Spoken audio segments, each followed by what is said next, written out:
Hallelujah सब बोलेंगे hallelujah hallelujah hallelujah hallelujah hallelujah hallelujah बोलो यीशु महाराज की जय। बोलो यीशु महाराज की जय। बोलो यीशु महाराज की जय। मी प्रभू येशूच्या नावाने तुम्हाला सर्वांचे स्वागत करते. प्रभु यीशु मसीह के नाम से आप सबका स्वागत करते हैं। देव चांगला आहे प्रिय ना. प्रभु अच्छा है प्रिय। देवाने खूप मोठी दया करुणा करून आज आपल्याला त्याच्या पवित्र मंदिरात आणलेला आहे. परमेश्वर ने बहुत बड़ी दया और करुणा करके आज उसके पवित्र मंदिर में वो हमें लेकर आए हैं। तरी आपण आजचं वचन पाहू. तो आओ हम आज का वचन पढ़ेंगे। आपण वाचू इब्रीकरांचं पत्र अध्याय 6 इब्रानियों की पत्री अध्याय 6 त्याचं 1 ते 8. उसका 1 से लेकर 8 तक। हिब्रू इब्रानियों की पत्री चैप्टर 6 अध्याय 6 1 to 8. उसका 1 से लेकर 8 तक। इब्रानियों की पुस्तक इब्रीकरांचं पत्र अध्याय 6 अध्याय 6 1 से 8. त्याचे 1 से 8। इसलिए आओ मसीह की शिक्षा की आरंभ की बातों को छोड़कर हम सिद्धता की ओर आगे बढ़ते जाएं और मरे हुए कामों से मन फिराने और परमेश्वर पर विश्वास करने, बपतिस्मा लेने, हाथ रखने और मरे हुए में से जी उठने और अंतिम न्याय की शिक्षा रूपी नींव फिर से न डालें। यदि परमेश्वर चाहे तो हम यही करेंगे, क्योंकि जिन्होंने एक बार ज्योति पाई है तो स्वर्गीय वरदान का स्वाद चख चुके हैं और पवित्र आत्मा के भागी हो गए हैं और परमेश्वर के उत्तम वचन का और आने वाले युग के सामर्थ का स्वाद चख चुके हैं। यदि वे भटक जाए तो उन्हें मन फिराव के लिए फिर नया बनाना अनहोना है, क्योंकि वे परमेश्वर के पुत्र को अपने लिए फिर क्रूस पर चढ़ाते हैं और प्रकट में उस पर कलंक लगाते हैं। अभी इसका उत्तर दिया है क्यों? क्योंकि जो भूमि वर्षा पानी को और उस पर बार बार पड़ती है, पी पी कर जिन लोगों के लिए वो ज्योति बोई गई जाती है, उनके काम का साग पात उग जाती हैं, वह परमेश्वर से आशीष पाती। पर यदि वो झाड़ी मूंग काटे उगाती है तो निकम्मी और श्रापित होने पर है और उसका अंत जलाया जाना है। तेव्हा निर्जीव कृत्यांबद्दलचा पश्चाताप, देवावरचा विश्वास आणि बप्तिस्म्याचे हात वर ठेवण्याचे, मृतांच्या पुनरुत्थानाचे व सार्वकालिक न्यायाचे शिक्षण हा पाया पुन्हा न घालता आपण ख्रिस्ताविषयीच्या प्राथमिक बाबी संबंधित बोलत राहण्याचे सोडून प्रवृत्तीप्रत जाण्याचा नेटाने प्रयत्न करूया। देव होऊ देईल तर हे आपण करू, कारण ज्यांना एकदा प्रकाश मिळाला, ज्यांनी स्वर्गीय जाण्याची रुची घेतली, जे पवित्र आत्म्याचे वाटेकरी झाले आणि ज्यांनी देवाच्या सुवचनाची व येणाऱ्या युगाच्या सामर्थ्याची रुची घेतली, ते जर पतित झाले तर त्यांना पश्चाताप होईल असे त्यांचे पुन्हा नवीकरण करणे अशक्य आहे, कारण ते देवाच्या पुत्राला सदापुरते नव्याने वधस्तंभावर खेळतात व त्याचा उघड अपमान करतात। कारण जी भूमी आपणावर वारंवार पडलेला पाऊस पिऊन आपली लागवड करणाऱ्यांना उपयोगी अशी वनस्पती उपजवते, तिला देवाचा आशीर्वाद मिळतो। पण जी भूमी काटेकोठे उपजवते ती नापसंत व श्रापित होण्याच्या बेतात आलेली आहे, तिचा शेवट जाणण्यात आहे। पवित्र पवित्र करुणामय प्रेमी पिता प्रभु यीशु के नाम से प्रभु मैं आपके सामने आती हूँ। वचन की सेवा को आपके हाथों में देती हूँ। आपका वचन क्या ही सुंदर, क्या ही पवित्र, क्या ही शुद्ध है, इसलिए वचन हम ध्यान से सुनने के लिए और जो हम सुनते हैं वही पालन करने के लिए तू सहायता करना। वचन का ताबा आपके हाथों में दिया है, वचन समझने के लिए तू बुद्धि ज्ञान देना, समझ देना, इनके मन को खोलना, दया रखना। वचन सुनने न देने वाली, नींद देने वाली दुष्ट आत्मा को बांधती हूँ और निकल जाने की आज्ञा देती हूँ और पवित्र आत्मा को प्रज्वलित करती हूँ, रिलीज करती हूँ। पवित्र आत्मा इन सब के मन को खोल देना, सच्चाई सुनकर सच्चाई से प्रभु मुक्त होने के लिए सहायता करना, यीशु के नाम से आमीन। Praise the Lord, praise the Lord, hallelujah, hallelujah. Hebrew अध्याय पौलुस ने लिखा है ऐसा। हिब्रू 7:6 का हमने 1 से 8 पढ़ा। तो हिब्रू ये अध्याय, इसका लेखक अभी तक अज्ञात है, लेकिन कहा जाता है कि ये पौलुस ने लिखा है। आणि इब्रीकरांचा जो लेखक जो आहे तो अज्ञात आहे, पण तरी सुद्धा म्हटलं जातं की हे पत्र पौलाने दिलेलं आहे। अध्याय 6 में हम देखते हैं कि यीशु मसीह के पास जो विश्वास रखने का जो कार्य है, एक उसके पास आना, विश्वास रखना, बपतिस्मा लेने के बाद हाथ रखकर जिलाया जाना और फिर ये जो काम प्रभु ने किया है उस पर विश्वास करते हुए आगे बढ़ना। आणि येशू ख्रिस्तावरती विश्वास ठेवण्याचं कार्य आहे की येशू ख्रिस्ताजवळ येणं, त्याच्यावरती विश्वास ठेवणं, बपतिस्मा घेणं आणि त्याच्यानंतर त्याची जी कार्य आहे ती करून त्याच्या मार्गावरती पुढे चालत। तो यहाँ प्रभु का वचन कहता है कि प्रभु का शिक्षण हम जो पाते हैं आणि देवाचं शिक्षण आपण जे प्राप्त करतो और विश्वास रखा है आणि आपण तो विश्वास ठेवलेला आहे, उसमें हमें बढ़ना है। मग त्याच्यामध्ये आपल्याला वाढायचं हम नहीं बढ़ते आणि जर आपण नाही वाढत प्रभु में हमारी आत्मिक उन्नति नहीं होती आणि देवामध्ये अजूनही आपली आत्मिक उन्नती होत तो नाही। यहाँ लिखा है कि वो क्या हो जाएगा, नीचे नीचे नीचे जाएगा आणि तिकडे देण्यात आलेले आहे की मग तो खाली खाली जाईल और फिर वो भटक जाएगा आणि नंतर तो भटकून जाईल. और भटका हुआ व्यक्ति को वापस फिर मसीह में लाना या होना यहाँ लिखा है. आणि भटकलेल्या व्यक्तीला पुन्हा ख्रिस्तामध्ये आणणं ही गोष्ट अशक्य आहे. क्यों? क्योंकि यहाँ लिखा है क्योंकि परमेश्वर के पुत्र को क्या करता है, 6 वचन में लिखा है, वो फिर क्रूस पर चढ़ाता है और प्रकट में प्रभु यीशु पर कलंक लगाता है. आणि इथे उघडपणे देण्यात आलेले आहे की तो म्हणतो की ते देवाच्या पुत्राला पुन्हा वधस्तंभावरती खेळतात आणि त्याचा उघडपणे ती लोक अपमान हम करतात. यीशु पर विश्वास करने से, बपतिस्मा लेने से परमेश्वर की संतान हुए. आणि आपण येशू ख्रिस्तावरती विश्वास ठेवला, आपण बपतिस्मा घेतला, आपण त्याची मुलं झालो. तो बच्चे बढ़ते हुए अच्छे लगते हैं, घटते हुए नहीं. आणि मुलं वाढताना चांगली वाटतात, ती कमी कमी होत जातात तेव्हा बच्चे नाही. ऐसे ही जन्म ले रहे, अभी भी दूध ही पी रहे, अभी भी दूध पी के रो रहे, बात नहीं कर रहे, चल नहीं रहे, खाना नहीं खा रहे, कि वैसे ही अभी भी छोटे हैं, तो चलेगा क्या? आणि मुलं अजूनही लहानच आहे, त्यांची वाढ काय होत नाही, ते अजूनही दूध पित आहेत, मग ते चालेल का? वो बच्चों को एबनॉर्मल कहा जाता है. आणि त्या मुलांना ॲबनॉर्मल म्हटलं वो जातं. सही बच्चे नहीं. आणि ती बरोबर मुलं नसतात उनका आयु कम हो जाता है, मर जाते हैं. आणि त्यांचं आयुष्य कमी होतं आणि मग ते मरतात वो ज़्यादा साल तक नहीं जी सकते. आणि ते जास्त वर्षापर्यंत नाही जगत. परमेश्वर के हम बच्चे हो जाने के बाद, बपतिस्मा लेने के बाद, हम परमेश्वर के संतान होने के बाद, परमेश्वर भी यही चाहता है कि हम उसमें बढ़े. हमें जो शिक्षा दिया जाता है, हमें जो वचन बताया जाता है, उस वचन को सुनकर हम बढ़े, हमारी आत्मिक उन्नति हो, हमारा आत्मा बढ़े. आणि आपण जी देवाची आता मुलं झालेली आहोत, मग देवाची इच्छा आहे की आपण सुद्धा देवामध्ये वाढलं पाहिजे. आपल्याला जे शिक्षण दिलं जातं त्या शिक्षणामध्ये आपण वाढलं पाहिजे, आपण आत्म्यामध्ये बलवान झालं पाहिजे, मोठं झालं पाहिजे. लेकिन अगर अभी भी हम वचन सुनकर वैसे पालन नहीं करते हैं, पण अजूनही आपण वचन ऐकून तसं त्याचं पालन नाही करत, तो हम श्रापित हैं. तर आपण श्रापित यहाँ आहोत. स्पष्ट रीति से लिखा है. आणि ते स्पष्ट रीतीने देण्यात आलेलं क्या आहे. लिखा है? भूमि अगर बार बार पानी पीती है, काय दिले की जर भूमी वारंवार पाणी पिते, हाँ, पानी पीने के बाद वो क्या करनी चाहिए? सागपात यानी खाने वाली वस्तु उपजानी चाहिए, खाने वाली वस्तु देनी चाहिए. आणि पाणी पिल्याच्या नंतर तिने लागवड करण्यासाठी उपयोगी अशी वनस्पती उगवली पाहिजे, तो वो आशीषित है. तर ती आशीर्वाद लेकिन आहे. अगर वो जमीन पण जर ती भूमी पानी पीती है खूप पाणी पिते लेकिन कांटे ऊंट कटारे उगाती है, पण काटे कुठे उगवते, वो श्रापित है. तर ती श्रापित आहे. इतना पानी डाला, आणि किती पाणी फल टाकलं आना चाहिए ना. तर फळ आलं पाहिजे ना. तो वैसे ही प्रभु भी यही चाहता है. मग तसंच देवाची पण हीच इच्छा आहे. पानी वचन को बोला गया है. आणि पाणी हे वचनाला दर्शवतं. वचन पानी में आप पढ़ सकते हैं इफ्सियों की पुस्तक में. आणि इफ्तिकरांच्या पत्रात वाचू शकता की जे वचन आहे ते पाणी आहे. 5वें अध्याय में पढ़ सकते हैं. अध्याय 5 मध्ये वाचू शकता. जाएंगे वहाँ इफ्सियों की पुस्तक इफ्तिकरांचं पत्र अध्याय 5 अध्याय 5 और उसका 26. तसंच 26. अशासाठी की तिला त्याने वचनाद्वारे जलस्नानाने, क्या लिखा है? वचन का जल स्नान. क्या लिखा है? वचन जल स्नान है. वचन क्या है? वचन यानी ये सारा उत्पत्ति से लेकर रेवलेशन तक, आणि उत्पत्तीपासून प्रगटीकरणावर, जो अलग अलग रीति से, जैसे आज हिब्रू लिया गया, आणि जसं आज इफ्तिकरांचं पत्र घेण्यात हिब्रू आलं में आज एफसीओ की पुस्तक लिया जा रहा है, आणि इफ्तिकरांच्या पत्रात आज इफ्तिकरांचं पत्र उघडलं जातं. उत्पत्ति लिया जाएगा, उत्पत्ती घेतलं जाईल, सैमुअल लिया जाएगा. शमूएल घेतलं अलग जाईल. अलग चैप्टर आपको अलग अलग रीति से उसमें रेफरेंस है जो पढ़ाया जाएगा. आणि वेगवेगळ्या अध्यायाच्या द्वारे ते रेफरन्स आहेत, त्याच्याद्वारे तुम्हाला शिकवलं जाईल. तो ये जो आपको सिखाया जा रहा है, ये पानी दिया जा रहा है. आणि हे जे तुम्हाला शिकवलं जातं हे तुम्हाला पाणी दिलं तो आप जातं. जमीन हो. तर तुम्ही भूमी आहात. यीशु मसीह ने कहा येशू म्हणाला कि बोने वाला बीज बोने निकला. आणि पेरणारा बी पेरायला निघाला. कुछ रास्ते में, काही मार्गांवरती पडले, कुछ पथरीली जमीन पे, काही खडबड जमिनीवरची, काटेरी जमीन पे, काही काटेरी और एक जमिनीवरची अच्छी जमीन पे. आणि एक चांगल्या तो जमिनीवर. जो रास्ते पे गिरे, म्हणजे रस्त्यावरती पडले पक्षियों ने आके चूक लिया. आणि पक्षी आले आणि ते घेऊन गेले. तो किसी किसी की जो जमीन, किसी किसी का लाइफ ऐसा है पत्थर के समान, तो सुनते हैं शैतान लेके जाता है. आणि काही काही लोकांचं जे मन आहे ते दगडासारखं आहे. ते लोक वचन ऐकतात पण शैतान शैतान को होता है क्या है ऐसा नहीं होता है, जरा ध्यान दे झड़ है. आणि शैतान त्यांना म्हणतो काही लोक सगळं करतात हे फिर असंच असतं. पथरीली भूमी पे आणि मग खडबड जमिनीवर जो ऊब तो लेता है, हाँ कितना अच्छा वचन है, कितना अच्छा वचन है, लेकिन जब परमेश्वर से जब परीक्षा आता है तो वो सूख जाता है. आणि ते लोक म्हणतात तर खरं की किती चांगलं वचन आहे, पण त्याच्या जीवनामध्ये परीक्षा आल्याच्या नंतर ते सगळं काही विचार जब परमेश्वर उन्हें कुछ छोड़ने के लिए कहता है, आणि देव जेव्हा त्यांना काहीतरी तो सोडायचं धनवान को कहा छोड़ दे, आणि त्या श्रीमंत व्यक्तीला तो म्हणाला की सोड, बेच दे, विकून टाक, मेरे पीछे हो ले, माझ्या मागे चाल, उदास हो. आणि तो नाराज झाला. अभी कितने साल से नरक में तड़प रहा है, आणि आता किती वर्षांपासून तो नरकामध्ये जल रहा है. जळतोय. अभी वो पैसा उसको बचाया, आणि आता त्या पैशाने त्याला वाचवलं का, रक्षा किया, रक्षा केली का, अच्छा वो खाया कि इतना पैसा, आणि एवढे पैसे खाऊ शकला का.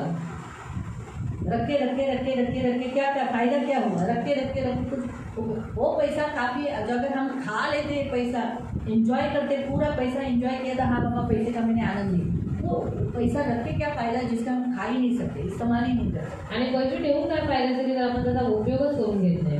जैसे देखो, अगर सोचो सूरज ने अपनी बेटी को पैसा दिया, आणि सूरज दादाने आपल्या मुलीला पैसे दिले, तो क्यों दिया? तर का दिले तिला? बाहर जाके कुरकुरे या उसे जो बिस्किट चाहिए वो खाने के लिए. आणि बाहेर जाऊन तिला जर काही खायची इच्छा झाली तर तिने ते खावं. वो पैसा उड़ाने ही वाली है, आणि ते पैसे उडवणार आहे, खाऊ ही खाने वाली है. ते खाऊच खाणार आहे. तो भी जब वो पैसा मांगती है, देते हो तरी सुद्धा ती पैसे मागते तेव्हा देते. का खाने के देते? लिए. खाण्यासाठी. काय के लिए? कशासाठी? खाने के लिए. खाण्यासाठी. तो वैसे ही परमेश्वर हमें भी पैसा इसलिए देता है खाने के लिए. मग देव सुद्धा आपल्याला पैसे यासाठीच देतो की आपण ते अगर खावं. हम खाएंगे नहीं तो उस पैसे का क्या फायदा? आणि जर आपण त्या पैशांचं काही खाल्लं नाही तर त्या पैशांचा काय उपयोग? सूरज अपनी बेटी को पैसा देता है, वो पैसा नहीं खाती है, आणि सूरज जर आपल्या मुलीला पैसे देतो ती पैसे नाही वो खात पैसे से खाऊ खाती है. आणि ती पैशाने खाऊ विकत तिने नाही वैसे खात. हमें भी परमेश्वर पैसा देता है, पैसा मत खाओ. आणि म्हणून देव आपल्याला पैसे देतो तो पैसे नका खाऊ. आप क्या करो, उससे जो आपको कपड़े, खाना पीना, एंजॉय, आपका जो लाइफ, खुशी करो. आणि त्याच्या द्वारे जब वो हंस के खाती है बिस्किट तब कैसा लगता है? याद करो. वैसे ही जब हम वो पैसों का इस्तेमाल करते हैं तो पिता खुश होता है. आणि त्या पैशांचा आपण उपभोग घेतो त्यावेळेस पिता आनंदित होतो. वो पैसा रख के क्या करने वाला है, उसको गंज लगेगा. आणि त्या पैसे ठेवून ठेवून त्याला गंज लागेल. वो धनी कुछ फायदा हुआ उसको. आता श्रीमंत व्यक्तीला काय त्याचा फायदा झाला जो होता? धनी ने बड़ा कोठार बनाया, कुछ फायदा हुआ उसके? एक 5 मिनट का लाइफ में नहीं बढ़ाया.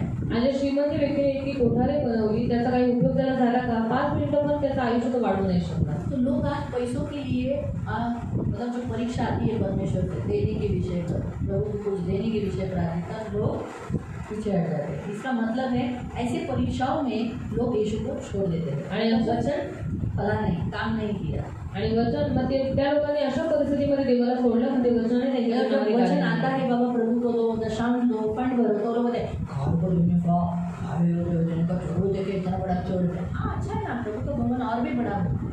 आणि त्यावेळेस वचन येतं की तुम्ही दानदर्शन त्या फंड भरामध्ये लोक बोलतात एवढं ते त्या मंदिराला द्यायची काय गरज आहे, देवाच्या त्यांच्याकडे सगळं काही आहे ना, पण तरी सुद्धा तुमचं कर्तव्य आहे ते. प्रभु के पास तो और होना चाहिए. आणि देवाकडे अजून असतं महाराजा है वो, तो महाराजा आहे. उसका तो महल ही होना चाहिए. हमें तो ऐसा लगता है ये भी छोटा है उसके लिए, आणि आम्हाला असं वाटतं हे पण छोटं आहे त्याच्यासाठी. और अच्छा हो उसका, आणि अजून त्याचं घर चांगलं व्हावं. और उसके घर में बहुत लोग आए. हमें नहीं लगता कि इतने कम है, बस नहीं, हम सोचते और आए, इसलिए तो हम गॉस्पेल देते हैं. आणि आमची इच्छा आहे की अजून लोकांनी यावं म्हणून आम्ही सुवार्थ क्यों सांगतो. लोगों को सहते हैं? आणि का लोकांना क्योंकि आप समजतो? प्रभु के बच्चे हो. कारण तुम्ही देवाची मुलं आहात. इसीलिए म्हणून.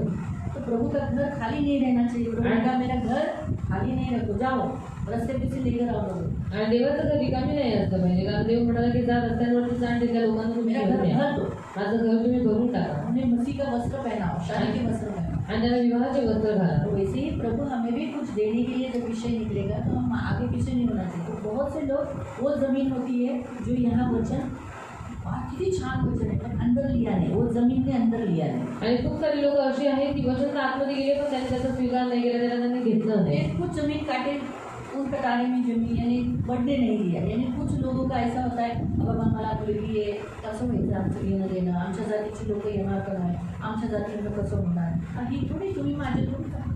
मला आपण थोडी मेरे ते आले नाही आले मला काही फरक पडत नाही बाबा, पण माझ्या जातीचं बाबा, आम्ही तो मराठा जातीचे, आमच्या मराठी जातीचे लोक आले पाहिजे. और ये लोग आए नहीं है, मुझे कोई फर्क नहीं पड़ता, पर हमारी जात के लोग, मराठी जाति के लोग हमारी शादी में आना चाहिए. त्याच्यामुळे काही वचन वाढत नाही. और इसलिए वो वचन पण पडला. चौथं जे वचन बीज पडलं, जे बी पडलं, बी म्हणजे वचन आहे, तिथं लिहिलेलं आहे बी म्हणजे वचन. मत्ती अध्याय 13 मध्ये तुम्ही वाचू शकता. बी म्हणजे वचन आहे, ते वचन चांगल्या जमिनीवर पडलं आणि ती आहे, तिने काय केलं, अमाप पिकली. और मत्ती अध्याय 13 में ये वचन आप पढ़ सकते हैं कि जो बीज है वो वचन है और वो अच्छी भूमि पर गिरने के बाद उसने 100 गुना फल लाया. म्हणजे मतलब आप एक अच्छी भूमि हो, अच्छी जमीन बननी चाहिए, और आप इतने सालों से वचन सुन रहे हो. वचन सुनने के बाद आप क्या देना चाहिए, फल देना चाहिए. आणि तुम्ही चांगली भूमी आहात, मग तुम्ही वचन ऐकल्याच्या नंतर तुम्ही चांगलं आणि खूप पीक दिलं पाहिजे. Hallelujah, hallelujah, hallelujah, hallelujah, hallelujah, hallelujah. आप क्या देना चाहिए, काय दिलं पाहिजे तुम्ही, क्या देना चाहिए, क्या देना चाहिए, प्रभु को उपज देना चाहिए. क्या देना चाहिए, जो वचन आपने सुना उस वचन के अनुसार. अगर आपने गहू सुना है तो आप क्या देना चाहिए, अगर आपने आम सुना है तो आप क्या देना चाहिए, अगर आपने अंजीर सुना है तो आप क्या देना चाहिए? हाँ, अगर ऊँट कटारे दे रहे हो तो ऊँट कटारे आते कैसे? आणि मग काटेकोपरे येतात कसे? हाँ? किसे? हाँ, डाउट से और जंगली बीज से, हाँ, शरीर के काम करने से कांटे ऊँट कटारे आते हैं। आणि शरीराची कामं केल्यावर काटेकोपरे जो येतात. आपने सुना वो जो भी यहाँ जो हमने देखा, वापस से ECU की पुस्तक पढ़ो 5 का। अशासाठी की तिला त्याने वचनाद्वारे जलस्नानाने स्वच्छ करून पवित्र करावे. वचन से उसे नीला के बाजू में खड़ा किया। ऐसा वचन जब आप सुनते हो और आपने वचन का अनुसार ही चले हो तो आप फल दोगे। लेकिन अगर आप वचन सुनकर वचन के अनुसार नहीं करोगे, जो आपके शरीर कहता है, जैसे हवा का शरीर कहा, वाह व्हाट अ ब्यूटीफुल एप्पल। आणि हवेचं शरीर म्हणाले की किती सुंदर सफरचंद आहे. नोट करो, सारे फलों में नजर सबसे पहला किस पे जाता है? आणि सगळ्या फळांमध्ये नजर सर्वात पहिले कशावर जाते? मैंने कहती कि वो एप्पल ही था, आणि मी नाही म्हणत ते सफरचंदच होतं, हाँ, जो सफरचंद, लेकिन उसके जैसा था। पण त्याच्यासारखं एक सुंदर फळ होतं ते. बार बार उसे लगातार वो देखकर उसकी शरीर वो मांग करने लगे और आत्मा ने क्या कहा था? नहीं खाना। आणि वारंवार ते फळ बघितल्यानंतर तिच्या शरीराने त्या फळाची मागणी केली, पण आत्मा सांगत होता की खाऊ नको. आत्मा को मालूम था, वो वचन क्या बताया था? परमेश्वर ने कहा था जिस दिन तुम ये फल खाओगे तुम निश्चय मरोगे। आणि देव त्यांना काय म्हणाला की ज्यावेळेस तुम्ही ते फळ खाल त्यावेळेस तुम्ही निश्चित मराल. और उन्होंने फल खाया, आणि त्यांनी ते फळ खाल्लं. हाँ, मतलब वो फल खाकर आज्ञा उल्लंघनों के कारण श्राप और ऊँट कटारे आए। म्हणजे फळ खाल्ल्याच्या नंतर आज्ञा उल्लंघनामुळे मग ते काटेकोपरे आले. उत्पत्ति अध्याय में जाएंगे, उत्पत्ती अध्यायामध्ये जाऊया. जेनेसिस चैप्टर 3 उत्पत्ती अध्याय 3 और उसका 17 से। 17 जेनेसिस उत्पत्ति अध्याय 3 उसका 17। 17. आज मसीह में बहुत से लोग यीशु में होने के बावजूद भी आज वो श्राप के तले क्यों है? आणि आजही खूप सारे लोक ख्रिस्तामध्ये असून सुद्धा श्रापेखाली का आहे? हाँ, आज भी उनके ऊपर श्राप क्यों है? आणि आजही त्यांच्यावरती श्राप का आहे? आज वही हमें चेक करना है कि क्या आप श्राप के तले हो, आशीष के तले? आणि तेच आज आपल्याला बघायचं आहे की तुम्ही श्रापेखाली आहात की आशीर्वादात आहात. पढ़ेंगे 17। आत्माला तो म्हणाला, तू आपल्या स्त्रीचे ऐकलेस. हाँ, क्या लिखा? तूने मेरा न सुनकर किसी और का सुना। इसका मतलब जब आप परमेश्वर का सुनने के बाद भी, परमेश्वर ने आपको बताया, लेकिन उसका बताने के बाद भी आप किसी और का सुनते हो और करते हो। हम क्या करते हैं? वचन यहाँ सुनते हैं, घर में माँ बाप हमें वचन बताते हैं, हाउस चर्च में जो अगुवे हैं वो बताते हैं। वो बताने के बाद कोई ना कोई हमें यहूदा मिल जाता है। हर चर्च में यहूदा है, आणि प्रत्येक मंडळीमध्ये यहूदा है? आहे. तो ये चर्च में भी यहूदा है, मग या चर्चमध्ये पण यहूदा आहे, छुपे हुए हैं लपलेले आहे शिष्यों में। शिष्यांमध्ये. वो कोई ना कोई यहूदा क्या करता था? चुपके से करता। आणि यहूदा कसं लपून करायचा. वो वैसे ही चर्च में भी कुछ यहूदे छुपे हुए हैं, वो चुपके से भड़काते हैं। आणि चर्चमध्ये पण काही यहूदासारखे लोक लपून बसलेले आहेत, ते हळूच भडकवतात. जैसे हवा ने फल खाया, जसं हवेने फळ खाल्लं, उसने अपने पति को दिया, तिने आपल्या नवऱ्याला दिलं, देखो मुझे कुछ नहीं हुआ। आणि बघा मला काय नाही झालं. वैसे ही चर्च में भी कुछ लोग बोलते हैं, देखो मैं करता हूँ, मैं नहीं देता हूँ फंड, मैं ये नहीं करता हूँ, मैं प्रार्थना नहीं करता, तुम भी मत करो। आणि चर्चमध्ये पण काही असे लोक आहेत की लोक म्हणतात की बघा मला काय नाही झालं, मी प्रार्थना नाही करत, मी चर्चमध्ये नाही, मी वचन नाही वाचत, मला काही नाही झालं, तुम्ही पण नका तुम करू. भी मत करो। तुम्ही पण मैं नका हर करू. संडे नहीं आता हूँ, मी प्रत्येक रविवारी नाही क्यों येत. हर संडे आते हैं? आणि तुम्ही कशाला प्रत्येक रविवारी येता? ऐसे बोलने वाले हैं। आणि अशी बोलणारी लोक आहेत. दूसरों को बोलते हैं हम महीने में 2 ही बार आते हैं, आणि दुसऱ्यांना म्हणतात की आम्ही महिन्यातून 2दाच येतो. लेकिन वो आगे का नहीं बताते कि पूरे 2 हफ्ता वो बीमार रहते, वो नहीं बताते आणि पुढचं नाही सांगत की 2 आठवडे ते आजारी पडून राहिले. कि हम 2 हफ्ता बीमार थे, हम 2 हफ्ता नहीं आए, लेकिन हमारा मोस्टली शरीर वीक रहता है, कमजोर होता है, ये नहीं बताते। वो क्या है, आम्ही खूप लांब राहतो ना, हम लोग आम्ही लांब रहते हैं। आठवड्यातून 2दाच येतो, इसलिए हम हफ्ते घरी यायचं नाही, और इसलिए हम हफ्ते में 2 ही बार आते हैं, इसलिए हर संडे को नहीं आना है. ऐसा बोलते हैं। आणि असं बोलतात. ये यहूद छुपे हुए यहूदा, आणि आहेत लपलेली और यहूदा. वो उन्हीं लोगों को देखो, कभी भी है ना ऐसे भड़काने वाले यहूदा लोग है ना, उन्हीं लोगों को पकड़ते हैं जो कमजोर होते हैं, आणि भटकवणारे यहूदा अशाच लोकांना पकडतात जे निर्बल आहेत, जो बोलने वाले रहेंगे, जे बोलणारे असतात तड़की फड़ होएंगे, आणि लगेच तडकीफड उत्तर देणारे असतात. ऐसे लोगों को नहीं बोलेंगे. तशा लोकांना नाही बोलणार. अभी सोचो मेघा को नहीं बोलेंगे, आणि मेघाताईला नाही बोलणार. तो मेघा क्या करेगी? आणि काय करेल?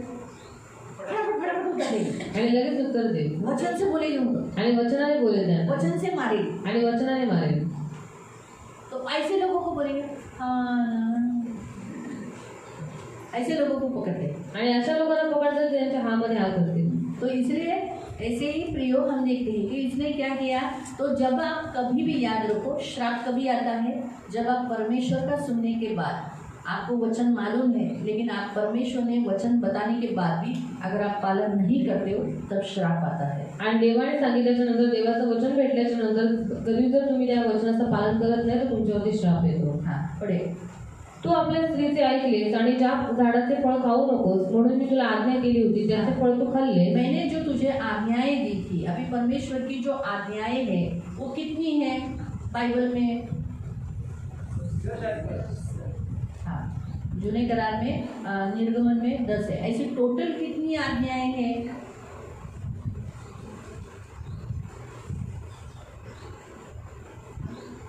हाँ,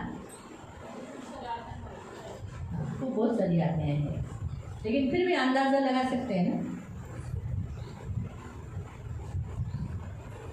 बाइबल में अगर हम गिनने जाएंगे तो बहुत सारी आज्ञाएं निकलेगी, लेकिन आपको कितनी आज्ञाएं मालूम है? 10 ही मालूम है.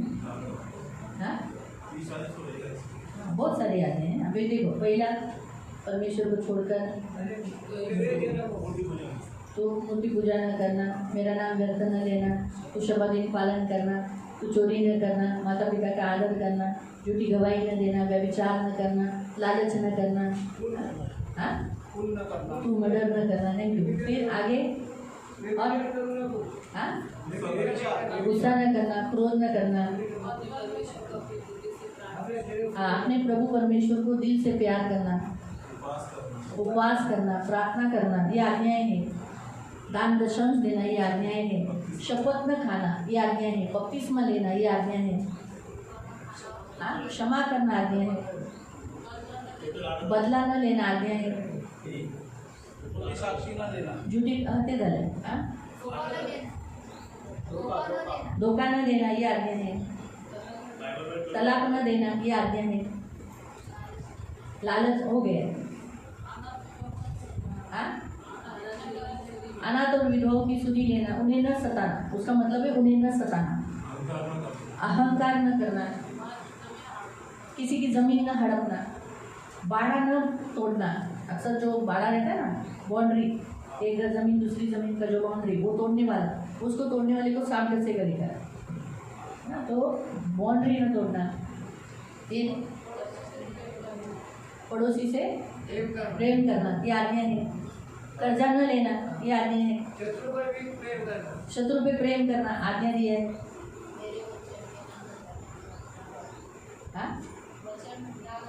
हाँ, वचन में कोई मिलावट नहीं करना, बढ़ाना नहीं, घटाना नहीं. दीदी दीदी आप क्यों बोलते हो? मेरे कान में ब्लूटूथ है ना, इसलिए आपको जोर से बोलना पड़ेगा. हाँ, अपने दासों के विरुद्ध में न बोलना, उनकी अगुवाई करना, उनके अगुओं के अधीन रहना, उनसे प्रेम करना, 2 गुना उन्हें मान सम्मान देना, श्राप न देना, माँ बाप के आज्ञा का ओ हो गया 5वां. दोष न लगाना, हाकिम न बनना, पौनाई करना, तो वो झालं. अशुद्ध मुंह में न डालना, मुंह से न निकालना, मुंह में न डालना तो मुंह भी निकालना, गाली न देना. मतलब आपको बहुत सारी आज्ञाएं मालूम है आणि खूप साऱ्या आज्ञा तुम्हाला माहीत आहे. अगर साल के 365 डेज गिने तो 365 के इतने तो हो गए. और प्रभु यीशु हजार तो आज्ञाएं रहेगी बाइबल में अगर निकालेंगे. आणि बायबलमध्ये जर काढले तर 1000 आज्ञा तरी असतील. मैं आपको टोटल कितनी आज्ञाएं हैं अगले फ्राइडे को बताती हूँ. आणि टोटल किती आज्ञा आहेत मी तुम्हाला पुढच्या शुक्रवारी सांगते. हाँ, उत्पत्ति से लेके रेवलेशन तक आणि उत्पत्ती हर अध्याय में आज्ञा है. आणि प्रत्येक अध्यायामध्ये आज्ञा आहे. हर अध्याय में। प्रत्येक अध्यायामध्ये कितने टोटल है मैं आपको बताऊंगा। आणि किती टोटल आहे मी तुम्हाला सांगेन। तो अगले हफ्ते में इसका जरूर बताऊँ। तो अभी यहाँ लिखा है प्रभु हमें आज्ञा दिया है। आणि देवाने आपल्याला आज्ञा दिलेली हर आहे संडे को आज्ञा देता है, आणि प्रत्येक रविवारी आज्ञा देतो, हर मंडे को देता है, प्रत्येक सोमवारी देतो हर दिन में देता है। आणि प्रत्येक दिवसाला देतो। लेकिन वो आज्ञा को जब तूने तोड़ा, आणि त्या आज्ञा ज्यावेळेस तुम्ही तोडल्या, हाँ लिखा है इसलिए म्हणून भूमि तेरे कारण क्या है, श्रापित है। आणि तुझ्यामुळे भूमीला श्राप आला आहे। तो जब मनुष्य आज्ञा उल्लंघन करता है तब भूमि पर श्राप आता है। आणि ज्यावेळेस माणूस आज्ञा उल्लंघन करतो त्यावेळेस भूमीला श्राप येतो। फिर क्या लिखा है, वो तेरे लिए कांटे ऊन कटारे उगाएगी, आणि ती तुझ्यासाठी काटेकुटरे उगवेल, तू खेत में उपज खेत की उपज को खाएगा, तू शेतातले पीक खाशील माथे के पसीने की रोटी खाएगा, आणि तू आपल्या निर्णयाच्या कामाने भाकर अंत खाऊन में मिट्टी खाशील में मिल जाएगा। आणि आधी पुन्हा मातीला जाऊन तो मिळशील। मतलब आदम को भी श्राप दिया। म्हणजे आत्माला पण श्राप दिला। यानी इस अध्याय में अगर हम देखेंगे तो प्राणियों को श्राप है, आणि या अध्यायामध्ये बघितलं तर प्राण्याला श्राप आहे, स्त्री को श्राप है, स्त्रीला श्राप आहे, आदम को श्राप है, आणि आत्माला श्राप और आहे, जमीन को श्राप है। आणि भूमीला पण श्राप आहे। तो श्राप कहाँ कहाँ आते हैं हम यहाँ खास इस अध्याय में देखें। आणि श्राप कुठे कुठे येतात की आपण खास या कभी अध्यायामध्ये कभी बघितलं। है ना, हम जिस देश में रहते हैं वो देश को भी श्राप होता है। आणि कधी कधी आपण ज्या देशामध्ये राहतो त्या देशामध्ये पण श्राप तो होतो। इसीलिए अगर आप जिस देश में रहते हो वहाँ अगर आप सक्सेस नहीं होते हो, आप फलदायी नहीं होते, तो अभी श्राप जो बाइबल में दिया है डिटोनॉमी चैप्टर 28 में 15वें वचन से अगर आप पढ़ोगे तो टोटल कई गुना वहाँ श्राप दिए हैं। अगर उसमें से कई श्राप अगर आप में है, जैसे कर्जाई रहते हो, फोड़े रहते हैं, स्किन डिजीज रहते हैं, ऐसे बहुत सारे जो श्राप है जो वहाँ बताए गए हैं, अगर है तो समझ जाना है कि मैं तो आज्ञाओं का पालन करता हूँ, लेकिन कभी कभी ज़मीन, जिस ज़मीन पर मैं रह रहा हूँ वो ज़मीन के श्राप के कारण ही हम श्रापित हो जाते हैं। आणि मी तर आज्ञेचं पालन करतो, पण ज्या जमिनीवरती ज्या भूमीवरती राहतो त्या भूमीमुळे सुद्धा आपण कधी कधी श्रापित होतो। हाँ, तो इसीलिए देखो बहुत सारी जगह में मूर्ति पूजा होती है। आणि खूप साऱ्या ठिकाणी मूर्ती पूजा होते। बाइबल में डिटोनॉमी में बोला है जो मूर्ति पूजा करे, बायबलमध्ये लिहिलेलं आहे अनुवादमध्ये की जो कोणी मूर्ती पूजा करेल वो श्रापित है। तो श्रापित आहे। पढ़ा है? वाचते, चलो जाओ डिटोनॉमी में, अनुवाद अध्यायामध्ये जाऊया।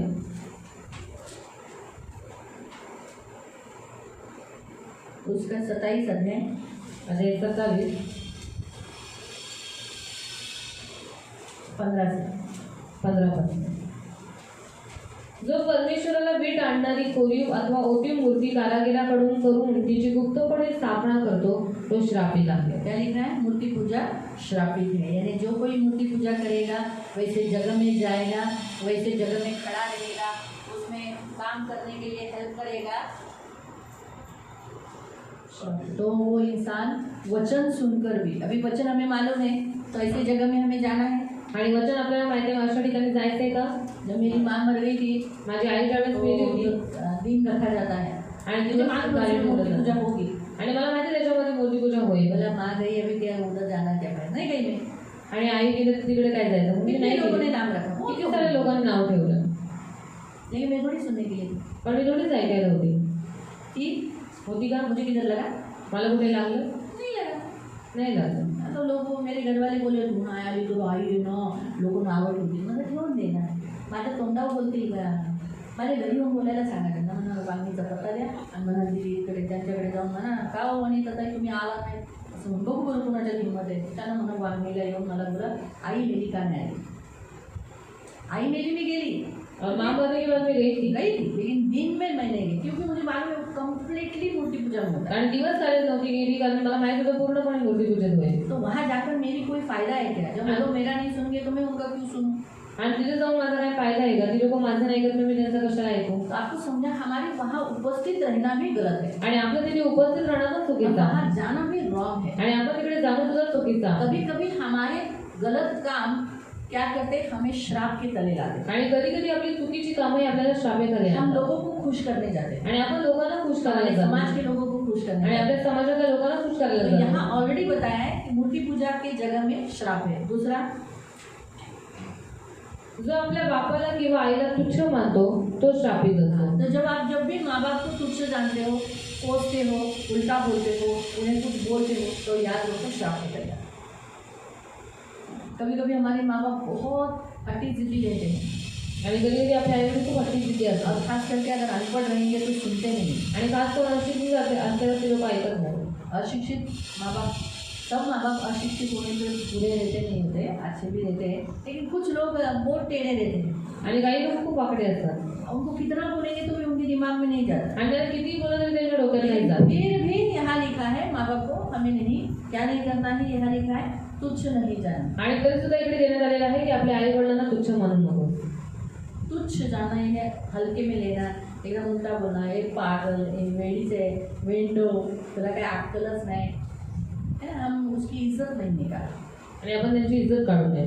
तो इसका मतलब है तो श्राप के तले आते हैं। फिर जो आपल्या शेजाऱ्याच्या शेताच्या सीमेची खूण सरकवतो तो श्रापित आहे. तो अभी आपको मालूम पड़ा, मैंने कहा ना बाड़ा हटाते हैं आगे, जो आंधळ्यांची वाट चुकवतो तो श्रापित असतो. तो भटकाने वाले को श्राप दिया गया है। जो उपरा अनाथ व विधवा यांचा विपरीत न्याय करतो तो श्रापित असतो. तो उनको भी श्राप है।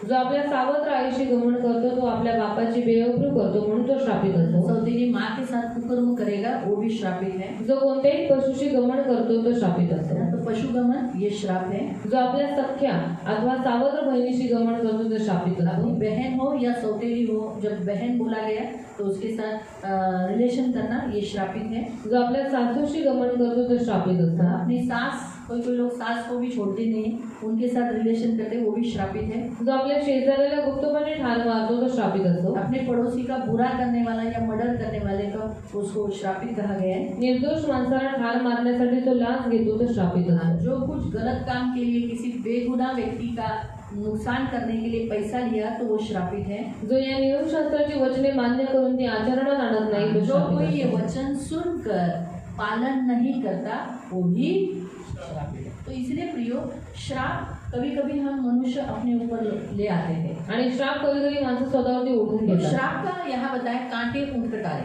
आणि श्रापाचा इथे एक अर्थ सांगितलेला आहे काटे कोसळे. काटा क्या काम क्या है? काट्याचं काम काय आहे? चुबाना, दर्द देना, ठस ठस ठस कराना। सही है? करेक्ट है? हाँ, ये याद रखो। तो श्राप क्या करते हैं? इंसान के ऊपर जब आते हैं, जब वो कोई भी प्रभु को जानकर भी, प्रभु को सत्य जानकर भी अगर वो गलत काम करते हैं तो उन्हें कांटा चुभाया जाता है। आणि देवाला ओळखून सुद्धा, सत्याला ओळखून सुद्धा जर कोणी चुकीची कामं करतो तर त्याला काटा चुकवला जातो. तो कांटा मतलब जो कांटा पाप को दर्शाता है, आणि काटा हा पापाला दर्शवतो, वेदना को दर्शाता है, वेदनेला दर्शवतो. या पाप करने के कारण आए हुए श्राप को दर्शाता है। आणि पाप केल्यामुळे जो श्राप आलेला आहे त्याला कांटा दर्शवतो. तकलीफदायक को दर्शाता है, यानी आपके जीवन में होने वाली जो तकलीफ की परिस्थिति वह आप श्राप के तले हो ये दर्शाता है। आणि काटा हा त्रासेला दर्शवतो की तुमच्या जीवनामध्ये येणारी जी परिस्थिती दुःखातनं चाललेली आहे ते त्या गोष्टीला कांटा दर्शवतो. झूठेपन को दर्शाता है। आणि काटा हा खोटेपणाला दर्शवतो. कांटा झूठेपन को, यानी आप झूठे हो और आपने सच्चाई को खा लिया है, सच्चाई को खाकर आप झूठ बताया है, इसलिए कांटा दर्शाया जाता है। बाइबल में लिखा है कि एक मनुष्य को कांटा चुभाया गया था। आणि बायबल सांगतो की एका व्यक्तीला काटा चुकवण्यात आला वो होता. कौन है? आणि तो कोण आहे? पौलुस। पौलुस. पौलुस को कांटा क्यों चुभाया जा रहा था? पौलाला का काटा चुकवण्यात आला होता?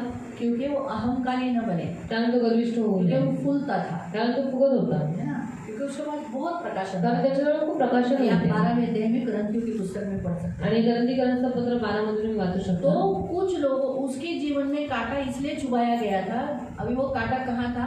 उसके आंख में था। आणि त्याला काटा चुकवण्यात आलेला. तो काटा कुठे होता? त्याच्या जरूरी डोळ्यात. नहीं है कि जो झाड़ पे कांटा होता है वही कांटा।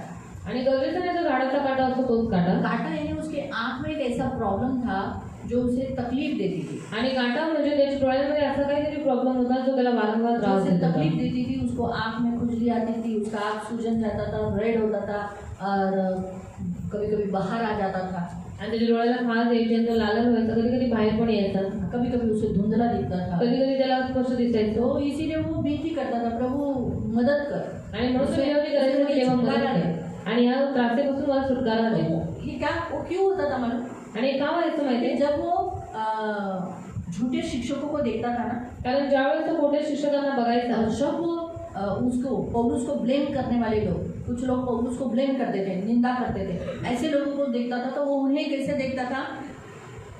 अभी आप समझ आए ना, तुच्छ देखता था उनको। आणि खोटे शिक्षक आहेत जे त्याची निंदा करणारे लोक आहेत किंवा त्याला बोलणारे लोक आहेत त्यांना तो एकदम रागाने बघायचा. लाइट गई। तो इसी कारण से तो वो तुच्छ दिखता था उन्हें, आणि तो तुच्छ बघायचा त्यांना। आपको समझा?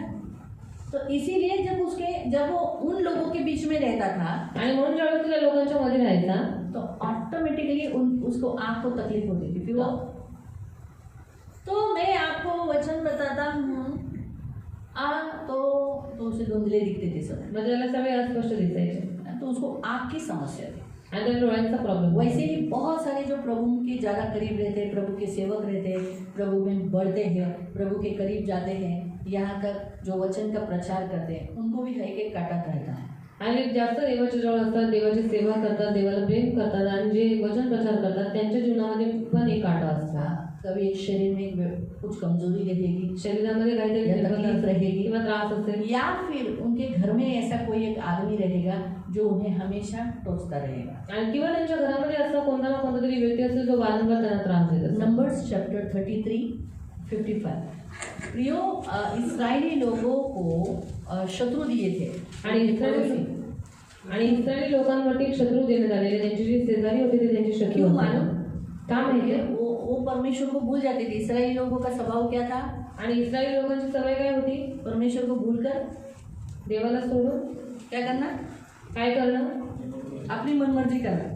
स्वतःच्या मनमर्जीने थोड़े करणं। दिनों के बाद भूल जाते थे परमेश्वर। आणि लगेच थोड्या दिवसानंतर देवाला विसरून जायचे। मोसेस था, मोशे होता, अच्छा था। चांगला होता। यहोशू था, यहोशुआ होता, तब यीशु यहोशू मर गया, यहोशुआ मेला ये लोग मूर्ति पूजा करने लगे। आणि हे लोक पुन्हा मूर्ती पूजा करू लागले। एक न्याय दिया, मग त्यांना एक देवाने शास्त्र न्याय दिला। जब तक था, जोपर्यंत शास्त्री होते, हालेलुया, धन्यवाद धन्यवाद। जैसे वो मर गया, आणि जसे ते शास्त्री मारायचे भूल गए वो परमेश्वर को, ते विसरून जायचे देवाला तुरंत मूर्ति पूजा, आणि लगेच मूर्ती पूजा तुरंत अन्य जातियों में शादी, आणि लगेच अन्य जातीमध्ये विवाह, अन्य जातियों के घरों में जाना, अन्य जातीच्या उनके घरामध्ये जैसे जाणं, त्योहार मनाना, त्यांच्यासारखे सण मनवणं, तुरंत वो करते थे, आणि लगेच ते लोक ते करायचे तुरंत भूल जाते थे। आणि लगेच ते विसरून जायचे। इसीलिए परमेश्वर ने उनके बीच में हमेशा कांटे के समान शत्रु दिया। आणि म्हणून देवाने त्यांच्यामध्ये नेहमी काट्यांसारखे शत्रू इसलिए वो ठेवले। शत्रु उनको क्या करते थे? कांटे के समान चुभते थे। आणि म्हणून ते शत्रू त्यांना काट्यांसारखे उन्हीं के ठोकायचे। बीच में रहकर त्यांच्याच मध्ये वो राहून बढ़ते थे। ते वाढायचे। कौन? कौन? उनके शत्रु, त्यांचे शत्रू उन्हीं के देश में रहकर, त्यांच्याच देशामध्ये राहून। शत्रु उनके देश में रहे। अभी सोचो, आप बाहर से कोई आया है आपके देश में, आणि बाहेर तुमच्या देशामध्ये कोणीतरी वो आले बहुत बड़ा हो गया, आणि ते खूप वाढले, तो कैसा लगेगा आपको? कसं वाटेल तुम्हाला? अरे मैं यहाँ का गाँव का हूँ, आणि मी गावात आहे आणि मी जुना आहे बाहर से आया है ये कल का आदमी, आणि बाहेरून आलेला कालचा माणूस, क्या अमीर हो गया अभी, मुझे उसके सामने ऐसा बैठना पड़ रहा है, आणि मला आता त्याच्यासमोर असं बसावं ये मेरे लागतंय सामने बैठना चाहिए, आणि हा माझ्यासमोर बसला अब मुझे पाहिजे इसके सामने बैठना पड़ आणि रहा आता मला याच्यासमोर असं बसावं लागतंय। है। अब्राहम कनान देश में जब पहुंचा आणि अब्राहम ज्यावेळेस कनान देशामध्ये पोहोचला तो वो वहाँ अमीर हो गया, तो तिथे खूप श्रीमंत झाला इतना अमीर हो गया, आणि इतका श्रीमंत झाला वहाँ के लोग उसके अंडर बैठते थे। आणि तिथली लोक त्याच्या अधीन असायचे, तिथे और बसायचे। यहाँ तक जब सारा मर गई आणि इथपर्यंत ज्यावेळेस सारा मेली तो वो अपना जगह भी देने के लिए तैयार थे, आणि ते आपल्या जागा पण द्यायला तयार लेकिन होते। अब्राहम ने खरीदी करके ली। अब्राहमाने ती विकत घेतली ऐसा मसीह लोग होना चाहिए, आणि असे ख्रिस्ती लोक असले जहाँ पाहिजे। जाए जिथे जाते वहाँ राज्य करे। तिथे राज्य करते। शत्रु हमारे देश में आकर हमारे ऊपर राज्य करे तो वो काटा है। आणि शत्रूने आपल्याच देशामध्ये येऊन त्याने आपल्यावरतीच राज्य करावं तर तो एक काटा आहे। नंबर्स 33 कळलं ना? अध्याय 33 उसका 55। त्याचं 55। तेव्हा त्या देशातील सर्व रहिवाशांना तुमच्या समोरून घालवून द्या, आकृती कोरलेल्या त्यांच्या दगडांचा नाश करा आणि त्यांची उच्च स्थाने पाडून टाका। तुम्ही तो देश ताब्यात घेऊन त्यात वस्ती करा, तुम्ही त्या देशाचे वतनदार व्हावे म्हणून मी तो तुम्हाला दिलेला आहे। तुम्ही तो देश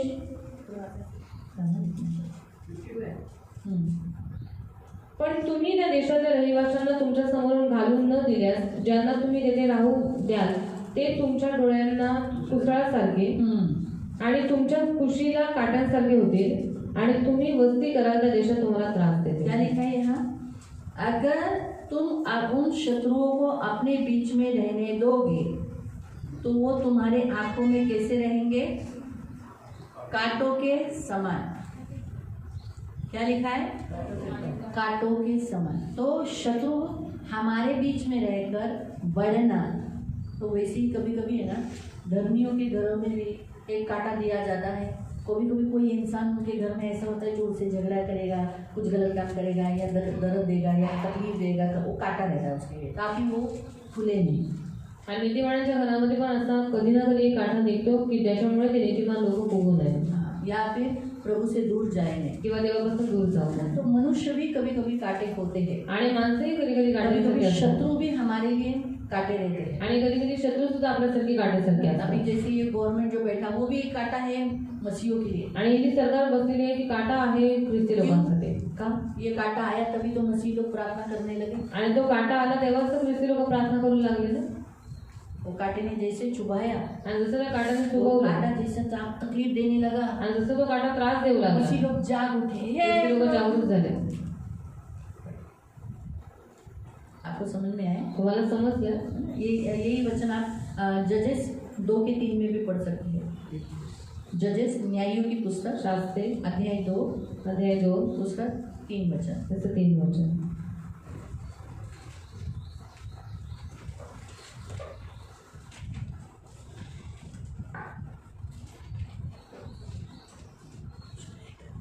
म्हणून मीही म्हणालो, मी त्या लोकांना तुमच्या समोरून घालून देणार नाही.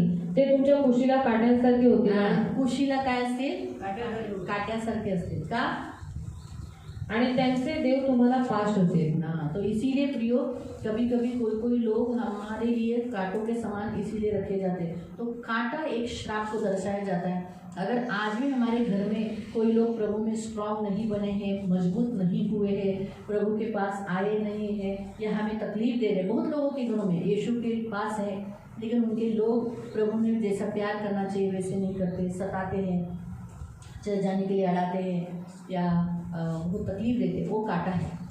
तो मतलब अभी भी वो घर किसके तले है? श्राप के तले है। याद रखना है, कांटा जब भी है तो समझ जाना है कांटा, ऊन कटारे, ये सब किसको दर्शाती है? श्राप के तले दर्शाती है। जहाँ कांटों को दर्शाया जाता है, लिखा है उसे जलना निश्चय है। आणि ते काटे दाखवले जातात ते जळणं निश्चित आहे. बाइबल में लिखा है बाइबल सांगतात जो दुष्ट लोग होते हैं, जे दुष्ट लोक असतात, अधार्मिक लोग होते हैं, आणि जे अनितिमान लोक असतात, वो सब कैसे रहे? कांटे के समान है जिसे जलाया जाएगा, आग में डाल दिया जाएगा। आणि ते काट्यांसारखे आहेत आणि त्यांना आगीमध्ये टाकून जाळलं जाईल. बाइबल में लिखा है 2 सैमुएल 23 अध्याय उसके 6 वचन में। दुसरा शमूएल अध्याय 23 अध्याय त्याचं 6 वचन आहे. 2 सैमुएल दुसरा शमूएल अध्याय 23 अध्याय 23 उसका 6 त्याचं 6.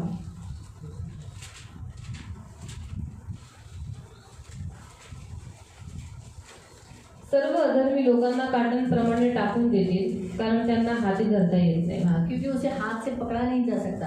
अधर्मी दुष्ट लोग कैसे होते हैं? उनको हाथ से पकड़े जा सकते हैं?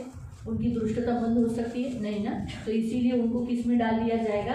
आग में डाल दिया जाएगा। आगे के वचन में आप पढ़ सकते हैं, पढ़ो।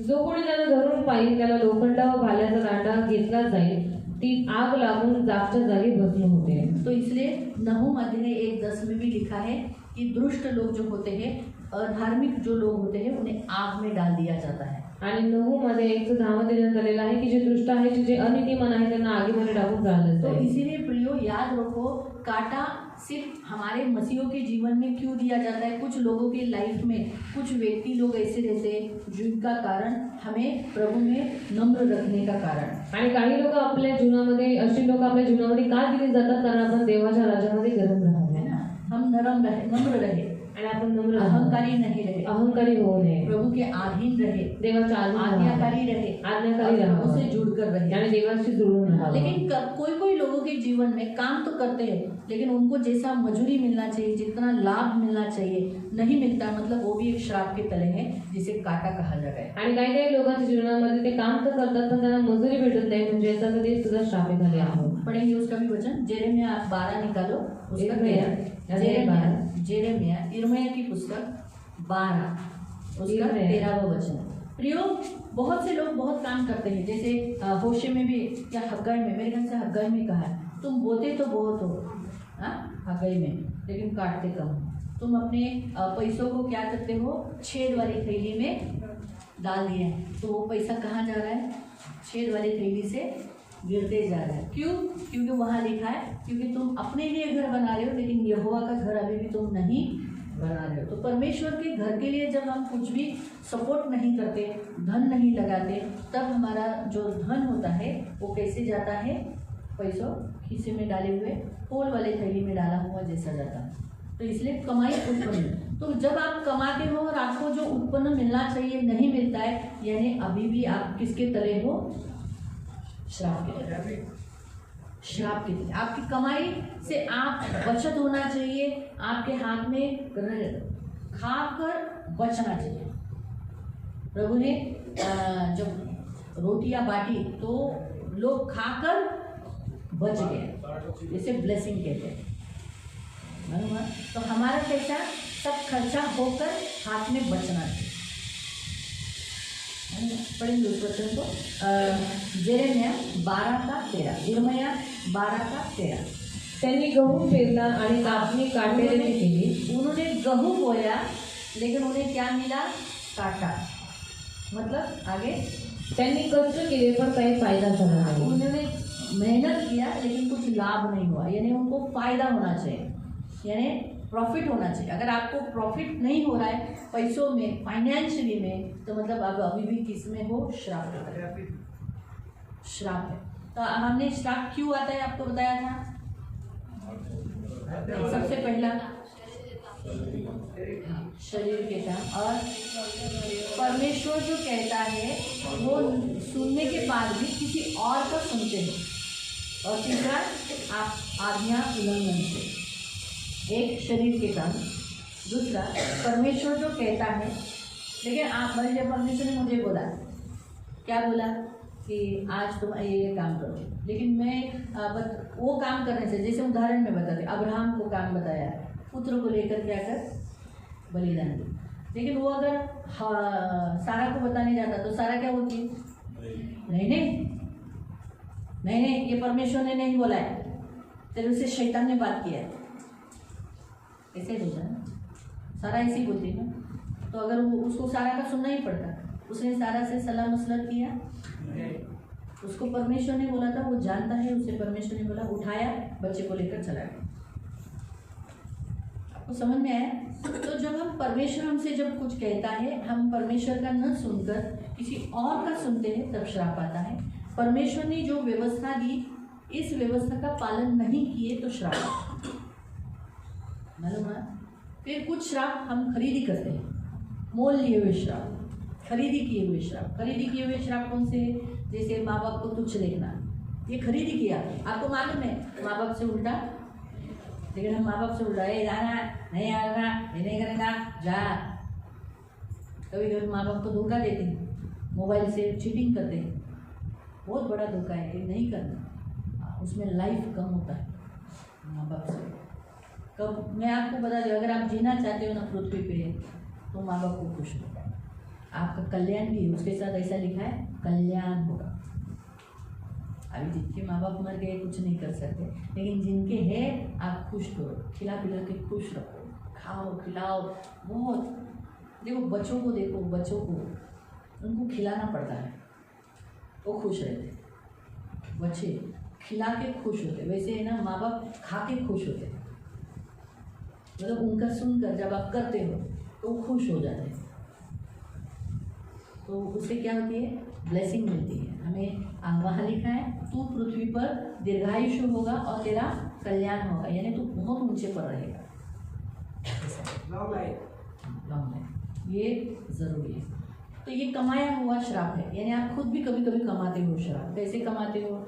आप गलत काम करते हो, किसी का एक इतना सा टुकड़ा जमीन लेने के पीछे, इतना ही तो जमीन लेता है, थोड़ा सा बाड़ा बढ़ा दिया, काय को बढ़ाने का? अपना जो जमीन में उसमें घर बना देने का, काय को इतने से टुकड़े में कितना रहेंगे? लेकिन कुछ लोग चोरी करके ले लेते और फिर वो घर में हमेशा कटे, हमेशा झगड़ा, वो घर में हमेशा पनौती, वो घर में बरकत नहीं, घर में मृत्यु। जिसका गया वो तो बेचारा क्या करेगा?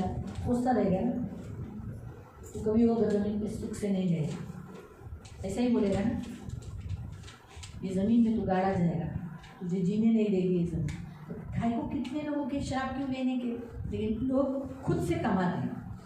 जैसे अभी आप लोग कमाने को जाते हो ना, काम करने जाते हो, काम तो क्या मिलता है आपको? तो कुछ लोग श्राप कमाते हैं। श्राप कमाइए कैसे? गलत काम करके, किसी को भी लाइन मार के, व्यभिचार करके श्राप आता है, बराबर है। किसी के साथ गलत व्यवहार करके श्राप आता है। बाइबल के अनुसार एक मसीह दूसरे मसीह के साथ दोष लगाता है, लड़ता है, झगड़ा करता है, श्राप हो जाता है। ये कमाए हुए श्राप है, खुद से आप कमाते हैं, बोल लेते हो, बराबर है। तो ये आपको हमें इस बारे में सोचते ही नहीं। हमें क्या लगता है अभी हम यीशु में हैं, हम पर कोई श्राप नहीं, लेकिन हम खुद से कभी कभी वो श्राप के तले जाते। कोई लोग खुद श्राप डालते हैं। प्रकार कैसे है? एक प्रकार कैसा है जो हमने देखा, कौन सा प्रकार है श्राप का? आप जब आज्ञा उल्लंघन करते हो, परमेश्वर का सुनकर भी किसी और का सुनते हो, या शरीर के काम करते हो, तो एक श्राप आते हो, श्रापित होते हो। दूसरा किसी मोल लिए हुए किसी में से आप कमाते हो, तो इसके प्रकार बहुत सारे। आप बताओ कैसे कैसे लोग कमाते हैं श्राप? करप्शन में कमाते हैं श्राप, लोग श्राप देते हैं, और पाप करके श्राप कमाते हैं, कोई भी पाप। और अच्छा करना जानते हैं, अगर वो करते नहीं तो वो उसके लिए पाप, तो वो श्राप कमा रहे हैं। और किसी को फंसाते हैं, आप अपने अभिलाषाओं में फंसते हो तो आप श्राप कमाते हो। अच्छा, कोई लोग श्राप डालते हैं, तो डाले हुए श्राप भी होते हैं। डाले हुए श्राप यानी कोई जैसे मैंने कहा किसी की जमीन ली तो क्या बोलेगा, धन्यवाद, तुझं सुख हो, तुला चांगलं भेटेल, ऐसा बोलेगा?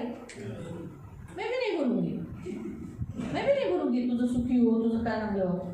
मी तर हेच म्हणेल, तू ना ह्या जमिनीचा भाग खाऊ शकणार नाही। हाँ, मैं तो यही बोलूँ, क्यों? क्योंकि वो ज़मीन तेरी नहीं है, मेरी खाई, तुझे ये ज़मीन खा लेगी। क्यों किसी का? तो ये किसी ने डाले हुए श्राप होते हैं। तो बेफिजूल में, जैसे किसी ने मेरा कुछ नहीं किया, अभी इसने मेरा कुछ नहीं किया, फिर भी मैं डाल दूँ, तेरा सत्यानाश है, नहीं लगेगा। प्रोवर्ब्स 26 के अनुसार वो श्राप ठहरेगा नहीं। जैसे उदाहरण के तौर पर, जब से अगर इसने मुझे कुछ किया है तो श्राप इसके ऊपर ठहर जाएगा। ऐसा ये जब तक है ये श्राप इसके ऊपर है, तो वहाँ ऐसा लिखा है 26 में लगेगा। चिड़िया देखो, चिड़िया आती है, बैठती है, उड़ के चली जाती है, हमेशा उधर ही बैठती है क्या? तो व्यर्थ दिया हुआ श्राप भी कभी बैठेगा नहीं, मतलब ऐसा नहीं है। लेकिन पढ़ो वहाँ 26 में, आप पढ़ो 2 मिनट। भ्रमण करणारी चिमणी व उडणारी निळवी, उड़ने वाली चिड़िया, फिर यांच्याप्रमाणे निष्कारण दिलेला श्राप कोठेच ठरत नाही। इसने मेरा कुछ नहीं किया, लेकिन फिर भी मैंने इसको श्राप दिया, तो इसके ये इधर तक आया, वापस उठ के निकल गया। क्यों? क्योंकि इसने मेरा कुछ नहीं किया था, लेकिन इसने मेरा कुछ किया है, तो ये इसी के ऊपर बना रहेगा, चिपका रहेगा, बैठा रहेगा, जब तक मेरा कहा हुआ शब्द पूरा नहीं होता। आपको समझ में आ रहा है? तो श्राप कुछ लोग डालते भी हैं, तो डाले हुए श्राप भी होते हैं, आणि टाकलेले श्राप सुद्धा असतात। तो जैसे माँ बाप डालते हैं, आई वडील टाकतात। तू आई बनशील ना तेव्हा तुला कळेल, अब तू जब माँ बनेगी तब तुझे समझ में आएगा, तेव्हा तुला माझी आठवण येईल, तब तुझे मेरी याद आएगी। हाँ, किती मी दुःख तुझ्यासाठी सहन केलं, और मैं तेरे लिए कितना दुख उठाया, तुला पण मुलगीच होईल, तुला पण ती दुःख आहे। मग काय, तिला पण मुलीच होतात, फिर क्या उसको भी लड़की होती है, तिची मुलगी पण तेच काम करतात, और उसकी लड़की भी वही काम करती का? है। क्यों? टाकलेत ना श्राप, क्योंकि श्राप डालते शब्द हैं, टाकले आणि शब्द तिला डालले, चिपकलेत, और वो चिपक गए। म्हणून कधी कधी मोठे मोठे लोक टाकतात ना, बरेच मी आता आई काय बेफिजूल तर बोलत नाही, और माँ तो व्यर्थ में कुछ नहीं बोलती, बोलतात का? बोलती वडील है। बेफिजूल बोलतात का और मुलांना? पिता व्यर्थ में कुछ बोलते हैं क्या बच्चों को? अशी वेळ आहे का ते? पागल है क्या वो? नाही ना, नहीं ना। त्यांनी काहीतरी पोरांनी केलं असेल, आणि ते पण एकदा स्टार्टिंगला नाही, सतत सतत जेव्हा बहुत सहने के बाहर होने के बाद वो बोलते हैं कि तुझे भी ऐसा ही होगा। आणि ते मुलं सतत वारंवार तेच करत राहतात, आणि मग आई वडिलांच्या असहनीय झाल्याच्या नंतर मग ती लोक काही ना काही बोलतात, तब ये डाले हुए श्राप होते हैं। आणि ते वेळ टाकलेले श्राप असतात। प्रभु के दास बोलते हैं कभी कभी, देवाचे दास बोलतात कधी कधी, पानी पीना पड़ेगा, देखना तो मेरा सुना नहीं ना, आणि तो ऐकला नाही तर त्याला पाणी प्यावं लागेल, देखना आगे तुझे तकलीफ भी होगी, आणि बघ पुढे जाऊन तुला त्रास होता ही होईल, है। आणि ते होतोच. फिर बोले इसलिए लोग बोलते, दीदी मुझसे कुछ मत बोलो, मैं बता रही वो ये होने वाला है, तू अगर ऐसा गलत काम करेगा तो यही होगा, आणि तू जर असं चुकीचं काम केलं तर तुला हेच ये होईल मत कर, आणि हे नको करू. है ना. तो प्रभु के दास देवाचे यानी दास जब कोई दूसरे बोलते हैं, ज्यावेळेस दुसरे कोणी बोलतात हाँ, तब वो होते हैं. त्यावेळेस ते होतात. जैसे पति बोलता है ज्यावेळेस नवरा बोलतो या चर्च के विश्वासियों के मुंह में सामर्थ्य है ना, आणि विश्वासी लोकांच्या मुखात सामर्थ्य आप आहे. एक दूसरे के लिए बोलते हो, तुम्ही एकमेकांसाठी बोलता. हाँ तूने मेरा पैसा नहीं दिया ना, तुम्हाला पैसे नाही दिले मेरा भी पैसा दीजिएगा, आणि तुझे पण पैसे जब बोलते. तक तू मेरा पैसा नहीं देती तू कंगा नहीं देगी, आणि जर तू माझे पैसे देत नाही तोपर्यंत ज्वेलरी तू राहशील, अमीर ही नहीं हो, तू श्रीमंत नाही होणार. तेरा भी पैसा कोई खाएगा तो तुझे मालूम पड़ेगा. आणि तुझे पण पैसे कोणीतरी खाईल तेव्हा तुला माहित पडेल. तो ये डाले हुए श्राप होते हैं, हे टाकलेले श्राप आहे. डाले हुए जो डाले लोग डालते हैं. आणि जे लोक टाकतात. बाइबल में ऐसे बहुत सारे लोग हैं, जैसे जोशुआ ने यरीहो पे श्राप डाला था. आणि जसं योशुआने एरियो नगरात श्राप दिला डाला था, होता. याद आया क्या डाला था?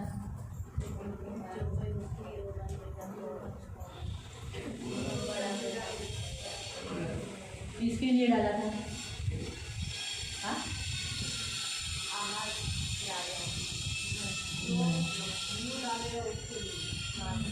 हाँ, किसके लिए? वो जगह कौन सी थी? हाँ, यरीहो की जब दीवारों को तोड़ा गया तो उस दीवारों को पूरी खराब करने के बाद या यरीहो ने इसने जोशुआ ने श्राप डाला था, जो नींव डालेगा उसका पहला बेटा मरेगा, और जो इस नींव पर बांधने के बाद जो कोई शहरपना बनाएगा उसका छोटा बेटा मरेगा. और इसका ही हुआ मालूम हुआ. तो कितने साल के बाद सही, लेकिन वो श्राप टिका था, बना हुआ था. तो श्राप डाले जाते हैं. आणि श्राप टाकले यीशु जातात. मसीह ने कहा आज के बाद तुझे फल नहीं लगेगा. आणि येशू म्हणाला आजपासून तुला फळ नाही लागणार. यीशु ने कहा एक दिन क्योंकि यीशु को भूख लगी थी, आणि येशूला भूक लागली होती. इतना दूर से हरा भरा पेड़ फल तो होना चाहिए था. आणि एवढ्या लांबून हिरवगार झाड दिसत होतं, त्याला फळ नंतर पाहिजे होतं. तुझे कोई फल नहीं खाएगा, वो सूख गया झाड़. आणि येशू म्हणाला की पुन्हा तुला फळ लागणार नाही, झाड तिथेच सुकून डाला गेलं. हुआ श्राप. टाकलेलं श्राप. आपको समझा? तो श्राप डाले भी जाते हैं. तर श्राप टाकले सुद्धा जातात. जिसके पास अथॉरिटी होती है वो डालते हैं. आणि ज्याच्याजवळ अधिकार आहे तो श्राप तो टाकतात. यीशु ने बेफिजूल डाला था? येशू ख्रिस्ताने व्यर्थच टाकला होता का? नहीं, नाही. उसने फल देना चाहिए था. आणि झाडाने फळ द्यायला पाहिजे होतं. जोशुआ ने बेफिजूल डाला था? योशुआने व्यर्थामध्ये टाकला होता का श्राप? नहीं, उधर वो यरीहो ने सचमुच तकलीफ दिया था. आणि एरियाच्या लोकांनी खरंच त्रास दिला तो होता. आपको समझ में आया? तुम्हाला कुछ समजलं? डाले हुए श्राप होते हैं जो लगते हैं, काही टाकलेले श्राप असतात जे लागतात. है ना. तो इसीलिए प्रियो, प्रभु के वचन के अनुसार यहाँ हम एक प्रकार ये भी देखते हैं किसी के डाले हुए श्राप. आणि एक प्रकार हा सुद्धा बघतो कोणाचे टाकलेले श्राप. तो श्राप आज्ञा उल्लंघन के कारण और बहुत सारी बातों के कारण आता है. आणि श्राप आज्ञा उल्लंघनामुळे आणि खूप साऱ्या गोष्टींमुळे येतो. तो प्रियो हमें उसे तोड़ना जरूरी होता है. तर प्रियांना आपल्याला त्याला तोडणं तो गरजेचं यहाँ आहे. लिखा है अगर यद्यपि अगर भूमि पानी पीकर, अगर जमीन पानी पीकर यानी मसीह लोग वचन लेकर, अभी हमारे वचन में हम जा रहे हैं इब्रानियों के 6 में, इब्रू के 6 में हम वापस जाएंगे. लिखा है अगर तुम मसीह लोग में हम वचन सुनने के बाद बारंबार वचन सुनते आणि आपण वारंवार वचन ऐकतो. बराबर है, बार बार आते हैं ना. बार-बार प्रभु आते. की दया से घर में टीवी होने के कारण, मोबाइल होने के कारण डेली वचन सुनते हैं. आणि आता टीव्ही आणि मोबाईल असल्यामुळे डेली आपण वचन ऐकतो. बराबर है. किसी किसी के घरों में अंकुर नेरूला का लगाया जाता है, अरुण थॉमस का लगाया जाता है, बहुत सारे पास्टरों का लगाया जाता है. अलग अलग जिनका जो फेवरेट पास्टर होगा उनका लगा के प्रीचिंग सुनते हैं, डेली सुनते हैं. आणि त्यांना जे पास्टर आवडतात त्यांचं प्रीचिंग ते लोक आपल्या ह्याच्यावरती तो लावतो. बारंबार पानी पड़ने के बाद आणि वारंवार पाणी पडल्यानंतर अगर फल हम नहीं दे रहे, आणि जर फळ आपण नाही देते, जैसे हमें आशीष मिलना चाहिए वैसे नहीं मिल रहे, तो हम किसके तले हैं? श्राप के तले. आणि जसं आशीर्वाद भेटला पाहिजे तसं नाही भेटलं तर आपण श्रापेखाली आहोत. ना. तो इसलिए कभी कभी हमारी बहुत लोगों को देखो चर्च में आते हैं लेकिन उनकी आत्मिक उन्नति नहीं होती क्योंकि श्राप के तले है. आणि खूप सारे लोक चर्चमध्ये येतात पण त्यांची आत्मिक उन्नती होत नाही कारण ते श्रापेखाली आहे. श्राप के तले श्रापेखाली है आहे. ना. बाइबल में कांटा, ऊंट कटारे, ये छल को आध्यात्मिक उन्नति न होने को दर्शाता है. आणि काटे कुत्रे जे आहे ते छळ आणि आत्मिक उन्नती न होण्याला दर्शवतात. संसार की चिंता जगाची को दर्शाता चिंता है. त्याला दर्शवतो, कपट को दर्शाता है। कपटला दर्शवत है। तो इसीलिए प्रियो हमें क्या करना पड़ता है, जब हमारे जीवन में हमें मालूम पड़ता है कि बाबा मैं अभी भी श्राप के तले हूँ, तो हमें क्या करना पड़ता है, माफ़ी मांगकर प्रभु जो हमारे लिए श्रापित हुआ, बाइबल में लिखा है, गलेशियंस गलतियों की पुस्तक में लिखा है, यीशु हमारे लिए श्रापित हुआ। गलतिकांच्या पत्रात देण्यात आलेलं आहे की येशू ख्रिस्त आपल्यासाठी श्रापित झाला। 3:13 में, 3:13 मध्ये गलेशियंस 3:13। गलतिकांचं पत्र 3:13।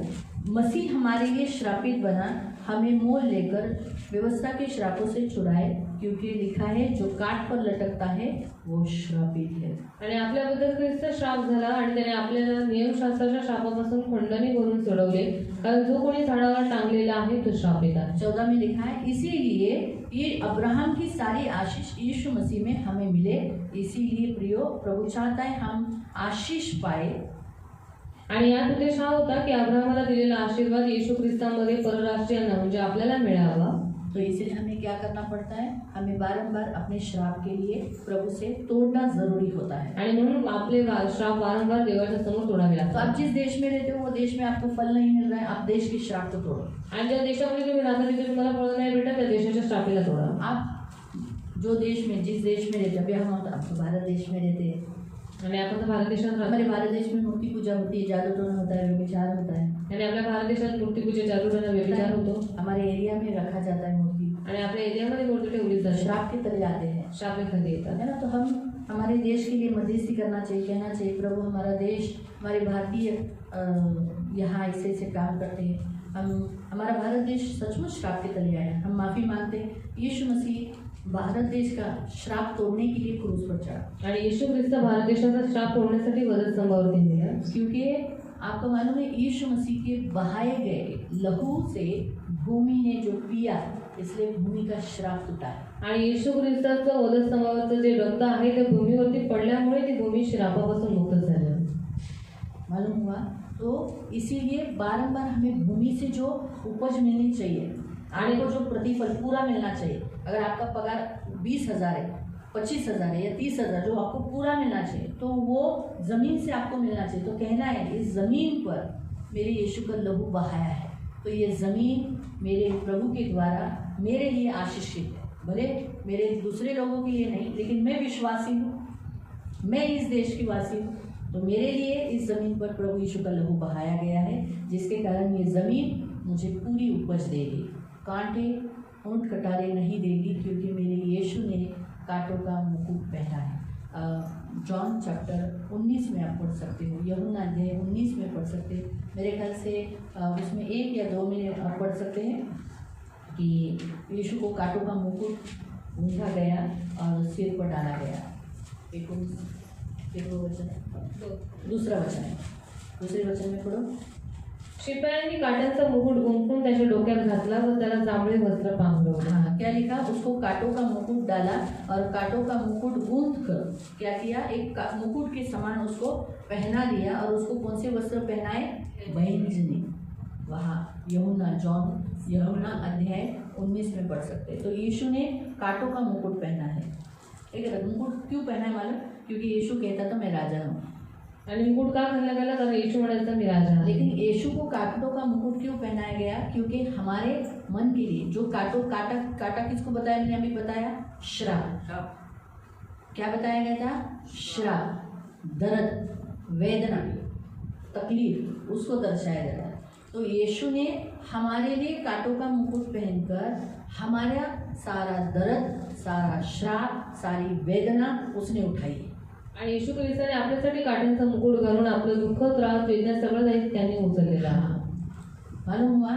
तो इसीलिए हमें बारंबार पृथ्वी से, ज़मीन से, और कभी कभी प्रेयर में भी कहना पड़ता है। अभी कभी कभी हमारे अभी बीच में सिर में दर्द था, तो मैंने ऐसे ही कहा, बहुत दर्द, मैंने कहा यीशु ने कांटों का मुकुट पहना है, इसलिए मेरे सिर का दर्द तो रह नहीं सकता, क्योंकि यीशु ने बलिदान दिया है मेरे सिर के लिए, निकल यीशु के नाम से। उसके 5 मिनट के बाद मेरा सिर का दर्द गायब हो गया। हम जब कन्फेशन करेंगे, हम जब कहेंगे कि रद बदली, यीशु ने कांटों का मुकुट पहना, इसलिए वेदना तो आया होगा ना, उसको भी दर्द उठाया होगा ना, तो फिर मैं दर्द क्यों उठाऊं, जब यीशु ने उठाया है तो। जब उसने श्राप लिया है तो मैं श्राप के तले क्यों रहूँ? हाँ ठीक है, मैं मान्य करती हूँ मैंने गलती की, तो कन्फेशन करना है ना, हाँ मैंने गलती की प्रभु, मैंने तेरी आज्ञाओं का उल्लंघन किया, मुझे माफ़ कर, और मैं श्राप के तले गई, मुझे माफ़ कर दे। लेकिन प्रभु तू मेरे लिए श्रापित हुआ है ना, तो फिर अब मुझे श्राप से तोड़ा, मुझे मुक्त कर, तू मुक्ति देने आया, तो मैं अब श्रापित नहीं हूँ, घोषित करती हूँ यीशु मसीह में मैं अब्राहम की आशीष स्वीकार करती हूँ। ये आपको ऐसा कन्फेशन प्रेयर में करना होता है। रही बात कभी कभी किसी ने डाले रहते हैं, अभी आपको क्या मालूम किसने डाले, कोई लोग शायद पीछे डालते होते, हाँ माँ लोग तो मुंह पे डालते हैं, तुला माहिती पडे तू जेव्हा आई बनशील, हाँ मी किती दुःख तुला उचललं, है ना। जब बच्चे लोग माँ बाप का सुनते नहीं है, भूल जाते हैं, तो माँ अपने वो दर्द को याद करती है। कौन से दर्द को, कौन से दर्द को याद करती? हाँ, डिलीवरी के टाइम पे जो पेन होता है ना, वो दर्द उसको याद आता है, ये बच्चे के लिए मैंने इतना दर्द उठाया और आज ये मेरे साथ ऐसा कर रहा है। सब माँ लोग करते कि नहीं मुझे नहीं मालूम, लेकिन मेरे घर से तो मुझे ऐसा ही लगता है। तभी तो वो इतना बोलती है कि ये बेटे को मैंने इतना सीने से लगाया, इतना दूध पिलाया और आज ये मेरे साथ ऐसा व्यवहार कर रहा है ना। इसलिए वो ऐसी बोलती है कि जब तू माँ बनेगी, जब तू बाप बनेगा तो तुझे मालूम पड़ेगा। जब ये रात भर तुझे जगाएगा तब तुझे मालूम पड़ेगा कि मैंने भी तुझे तेरे लिए कैसे रात को जगा। क्योंकि बच्चे रात को जगाते ही है, रात को ही बीमार गिरे, दिन भर में बीमार गिरो ना बाबा, ये रात को ही बीमार गिरे, फिर रात को किधर जाएंगे? इतना रात को लोगों ने तो योगा के ऐसे ऐसे ऐसे, तो वो सब यादें आती हैं। अरे बाबा ऐसा है क्या? अभी हमारे बचपन में हमने क्या किया, हमको क्या मानना है? हमने हमारे माँ बाप को कितना तकलीफ दी है, हमको क्या याद है क्या? वो बचपन का नहीं मालूम रहता है। लेकिन जब हम हमारे बच्चों का करते हैं तब हमें मालूम पड़ता है कि हमारी माँ बाप ने भी हमारे लिए ऐसा कुछ किया हो। हम बोलते हैं अरे मी काय तुला त्रास दिला नाही, असं होतं का? मूल जन्माला येताना मूल जन्माला असं बिना त्रासेच येतो का? पहला बच्चा जन्म दो तो भी उतना ही दर्द है, दूसरा बच्चा जन्म दो तो भी उतना ही दर्द है, तीसरा हम क्या बोलते हैं, अभी तेरे को एक्सपिरियंस हो गया 3 बच्चों को जन्म दे तो भी दर्द तो वही रहेगा ना। तो चौथा बच्चा ऐसा नहीं बोल सकता है ना, 3 मुलांना जन्म देऊन माझ्या वेळेला तुला दुःख नाही आलं। मैं ऐसा बोल सकती हूँ माँ को? मेरे समय पे भी तो वही दर्द दिया होगा जो पहले टाइम पे दिया होगा। करेक्ट है ना? इसीलिए प्रियो, जो अगर आपको मालूम है कि किसी ने आपको डाला है आपके सामने, तो आप उसके लिए माफ़ी मांगो, उस व्यक्ति से क्षमा मांगो। और हो सके तो कैसे, मैंने आपको कैसे बोला था माफ़ी मांगने का? सामने वाला अगर नाराज़ है तो कैसे माफ़ी मांगने का? हाँ, तो ये गिफ्ट है ना, ये बहुत अच्छा प्रभु रखा है।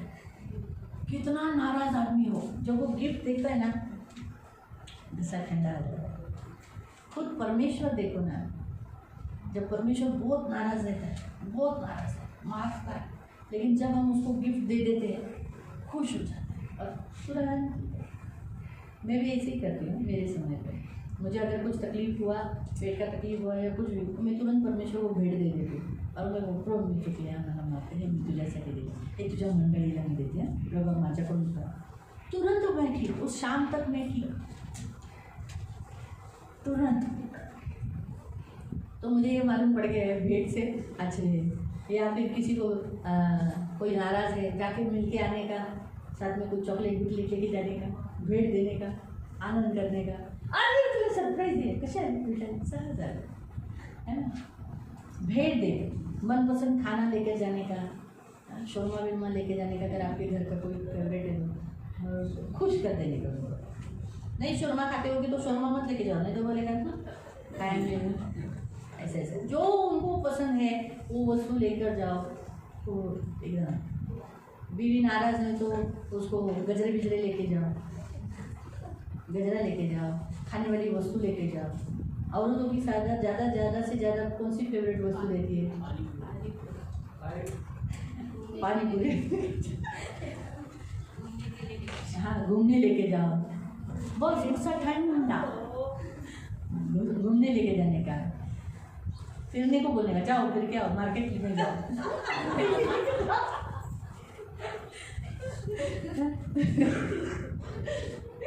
नहीं, किसी किसी की हॉबी होती है ना बाजार जाने की, तो उनको भेज देने का। मेरे पति हमेशा मुझे बोलते रहते क्योंकि मेरी माँ की हॉबी थी बाजार जाने का। उसको बहुत अच्छा लगता था बाजार जाना, और रोज टमाटर लाते पूरा फ्रिज टमाटे से भर गया। तो मेरी भाभी ने मुझे बोला, अहो काहीतरी आईनं सांगा, आता मी टमाटा कुठे ठेवू, आता ठेवायला जागा नाही, फ्रीज पूर्ण भरलंय, ते बॉक्स पण भरलाय, आता वरती वरती पण टमाटे आले। शेवटी मी तिला म्हटलं, अगं आई टमाट्याची चटणी बनवणार आहे का, टमाट्याचा सॉस बनवणार आहे का, टमाटा का एवढं काय टमाटा घेतला, अहो स्वस्ते आहेत ना, स्वस्ते म्हणून वरती पण भरलंय, खाली पण भरलंय, आता दूध बीत कुठे ठेवायचं, टमाट्याचं काय करणार आहे का, हां उद्या जाशील बाजारात जाऊन ये पण टमाटा आणू नको। मग तेव्हा तिचा टमाटा सुटला। कभी कभी किसी किसी की हॉबी रहती है जाकर एक घूम के आना, एक राउंड मार के आना, क्योंकि रोज घर में बैठने से कैसे इंसान के मन पे हमले होते हैं ना, इसीलिए तो प्रभु ने मन के लिए कांटों का मुकुट डाला। यहाँ हेड श्राप कहाँ थे, मैंने ये जो रखा था ये कहाँ रखा था, यहाँ। चिड़िया कहाँ बैठती है, इधर। तो श्रापी किधर बैठते हैं, इधर। इसलिए यीशु मसीह को भी कांटों का मुकुट कहाँ डाला गया, उधर। और मनुष्य का पूरे बॉडी को चलाता कौन है, ये। इसलिए हमारे मन के लिए यीशु मसीह ने कांटों का मुकुट डाला। इसलिए अगर आपको किसी को मालूम है किसी ने आपके ऊपर श्राप डाला है, आप उसके पास पूछ जाओ, माफ़ी मांगो, कुछ गिफ्ट लेकर जाओ। और अगर आपको नहीं मालूम तो आप बोल सकते, प्रभू काय माहिती मी कुणाला दुखवलंय, त्यांनी माझ्यावर श्राप टाकले, मी ते श्राप तोडते येशू, तू माझ्यासाठी, तू मेरे लिए श्रापित हुआ ताकि तेरी आशीष मुझे मिले। तो मैं यीशु के नाम से, किसी ने भी मेरे लिए श्राप डाले हैं उन श्रापों को मैं तोड़ देती हूँ, और मैं उन श्रापों के बंधनों से मुक्त। रही बात कभी कभी हमने खुद भी कमाए रहते हैं श्राप, तो हमने जो कमाए हम बोल सकते कि हमने माँ बाप का अपमान किया, प्रभु तेरे दासों का अपमान किया, या फिर विधवा को सताया है, उसके पीठ पीछे निंदा था, जो कुछ बोला है प्रभु माफ़ कर दे, तो उसकी श्राप भी प्रभु तोड़ देते हैं, माफ़ कर देते हैं, मालूम है। तो ये करना ज़रूरी है क्योंकि प्रभु चाहता है हम श्राप तोड़े। प्रभु ने हमारे पास अथॉरिटी दी है श्राप तोड़ने की, और आप प्रार्थनाओं के द्वारा श्राप तोड़ सकते हैं। आणि तुम्ही प्रार्थनेच्या द्वारे श्राप तुमचे तोडू शकता। वो भी जब भी आपको ऐसा लगता है कि मेरे काम में, मेरे फाइनेंशियली में ब्लेसिंग नहीं आ रही, आप तोड़ दो श्राप। जब तक तोड़ो जब तक आपका फाइनेंशियली इंक्रीज नहीं होता, आणि तोपर्यंत तुमचे श्राप तोडा, जोपर्यंत तुम्ही आर्थिकरित्या वर जात नाही किंवा तुमची बढोतरी होत अभी नाही। आपको मैं प्रेयर बोलूँगी, अभी आप कर लेंगे, आणि आता जर तुम्हाला प्रार्थना सांगितली तर तुम्ही ती प्रार्थना करा, लेकिन आप तब तक करना है पण तुम्हाला तोपर्यंत करायचं आहे जब तक आपके फाइनेंशियली जो स्रोत है खुलता नहीं, द्वार खुलता नहीं। आणि जोपर्यंत तुमचा आर्थिक जो द्वार आहे, जो स्रोत आहे तो उघडत एक ही नाही। बात करके नहीं, जब तक करो, जब तक प्रभु ने क्या कहा, जब तब तक रात दिन दुहाई दो, तो जरूर परमेश्वर क्या करेगा, उसे उत्तर देगा। आणि रात्रंदिवस आरोळी मारा तर देव नक्की तुम्हाला उत्तर देईल। आपको जब भी मालूम पड़ता है कि याद आएगा, अरे प्रार्थना करते करते आपको याद आएगा कि मैंने इसको हर्ट किया था, मेरी माँ ने मुझे के बारे में ऐसा शब्द बोला था, अरे मेरे इसके बारे में, तो आप उसी घड़ी तोड़ो। शाम के प्रेयर होने तक मत रुको, जिधर प्रभू त्या दिवशी असं असं माणूस बोलला होता, मी ते सर्व शब्द येशूच्या नावात तोडते आणि येशू माझ्यासाठी श्रापित झाला, ती येशूचा आशीर्वाद स्वीकार करते। मी हे वचन डिक्लेअर करते आणि मी श्रापेच्या खाली नाही आहे, मी आशीर्वादित आहे। मी ज्या कामात हात घालेल मला सफल होणारच, हात कधी खाली नाही घेणार, हात कधी कर्ज नाही घेणार, असं बोलायचं। तुम्हाला कळलं? तो आप जब भी आपको याद आता है, आप उस समय प्रेयर करके श्रापों को तोड़ना है। आणि जेव्हा जेव्हा तुम्हाला आठवतो तेव्हा तेव्हा तुम्ही ते प्रार्थना करून ते श्राप तोडून ये टाकायचे। प्रभु चाहता है, आणि ही देवाची ये इच्छा आहे, प्रभु की इच्छा है, आणि ही देवाची और इच्छा प्रभु आहे, चाहता है हम श्रापित जमीन नहीं हो, आणि देवाची इच्छा आहे की आपण श्रापित भूमी हम नसावी अच्छे परमेश्वर को फल देने वाले हो। आणि आपण चांगलं पीक देणारी, फळ देणारी प्रभु भूमी हमारे असावी। फल को देखकर बोलना चाहिए, आनंद लेना चाहिए।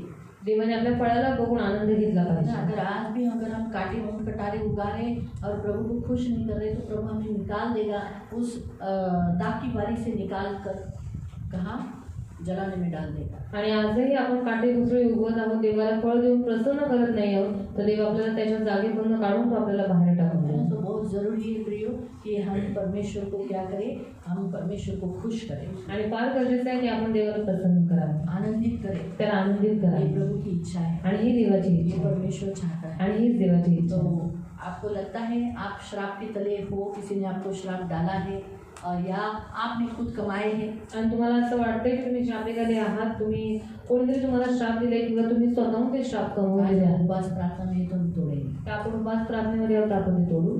तो सबसे पहला आपको कहना है, उधर लिख दो, खोल कुछ समझा, आपको डेली बोलना है, आप कभी नहीं अपने लिए नेगेटिव कन्फेशन कभी नहीं करना है।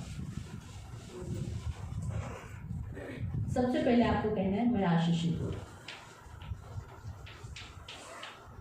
ये आपके मुंह में हमेशा रहना चाहिए। क्या रहना चाहिए? मैं आशीषित हूँ। ये आपको बारंबार बोलना है। फिर लिखना है मैं आशीष का कारण हूँ, त्याच्या बाजूलाच लिहा, कारण पुढचं लिहिणं हे होईल। मैं आशीष का कारण हूँ, जैसे अब्राहम आशीष का कारण बना, आज अन्य जाति होगा, तो वैसे ही मैं मेरे कुटुंब के लिए, मेरे चर्च के लिए आशीष का कारण हूँ, ये आपको बोलना है। फिर जब आप ये सब बोलने के बाद आपको बोलना है कि मेरे जाने अनजाने से हुए पापों के लिए मैं माफ़ी मांगता हूँ प्रभु, और आए हुए श्राप को जो मैंने खुद कमाए, जो किसी ने डाले और जो आपकी ओर से आए उसके हाँ प्रभु, मैं मेरे जाने अनजाने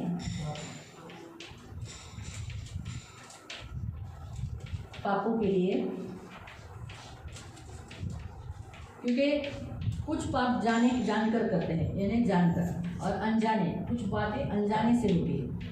अभी सोचो मैंने जमुना ताई से बात करते समय मुझे उनको हर्ट नहीं करना था, लेकिन उसका डबल मीनिंग से उनको हर्ट हो गया, तो वो मुझे बोलेंगे ना कामा दीदीला पण कळेल जेव्हा दीदीचे जीवनात असं होईल, तो ये मैंने खुद कमाए ना वैसे ना, तो इसलिए अनजाने, तो इसलिए मैंने लिखा अनजान। मेरा दोष, मेरा हेतु वो नहीं था, लेकिन वो उनको हर्ट हो गया, मेरा उद्देश्य वैसा नहीं था। तो सामने वाला कभी कभी हर अच्छा उद्देश्य से ही लेता है, नहीं सोचता होता, कभी कभी रॉन्ग उद्देश्य भी लेते। तो जाने अनजाने में मेरे पापों के लिए मैं क्षमा मांगता हूँ, और मेरे ऊपर मेरे किए गए पाप के कारण, मेरे किए गए पाप के कारण आपसे आए हुए श्राप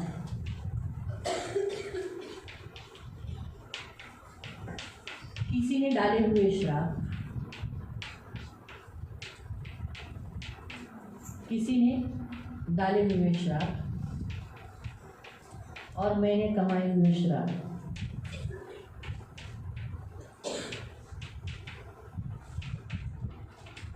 मैंने कमाए हुए श्राप, इन्हें मैं यीशु के नाम से तोड़ देती हूँ या तोड़ देता हूँ, क्योंकि यीशु मेरे लिए श्रापित हुए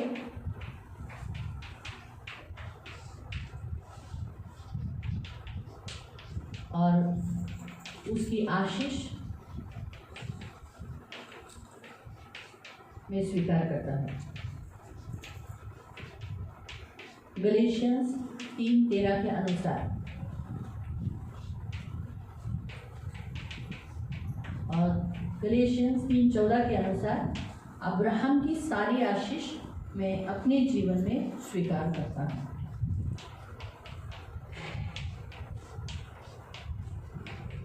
तो आज से मेरे शरीर में कोई कांटा नहीं होगा,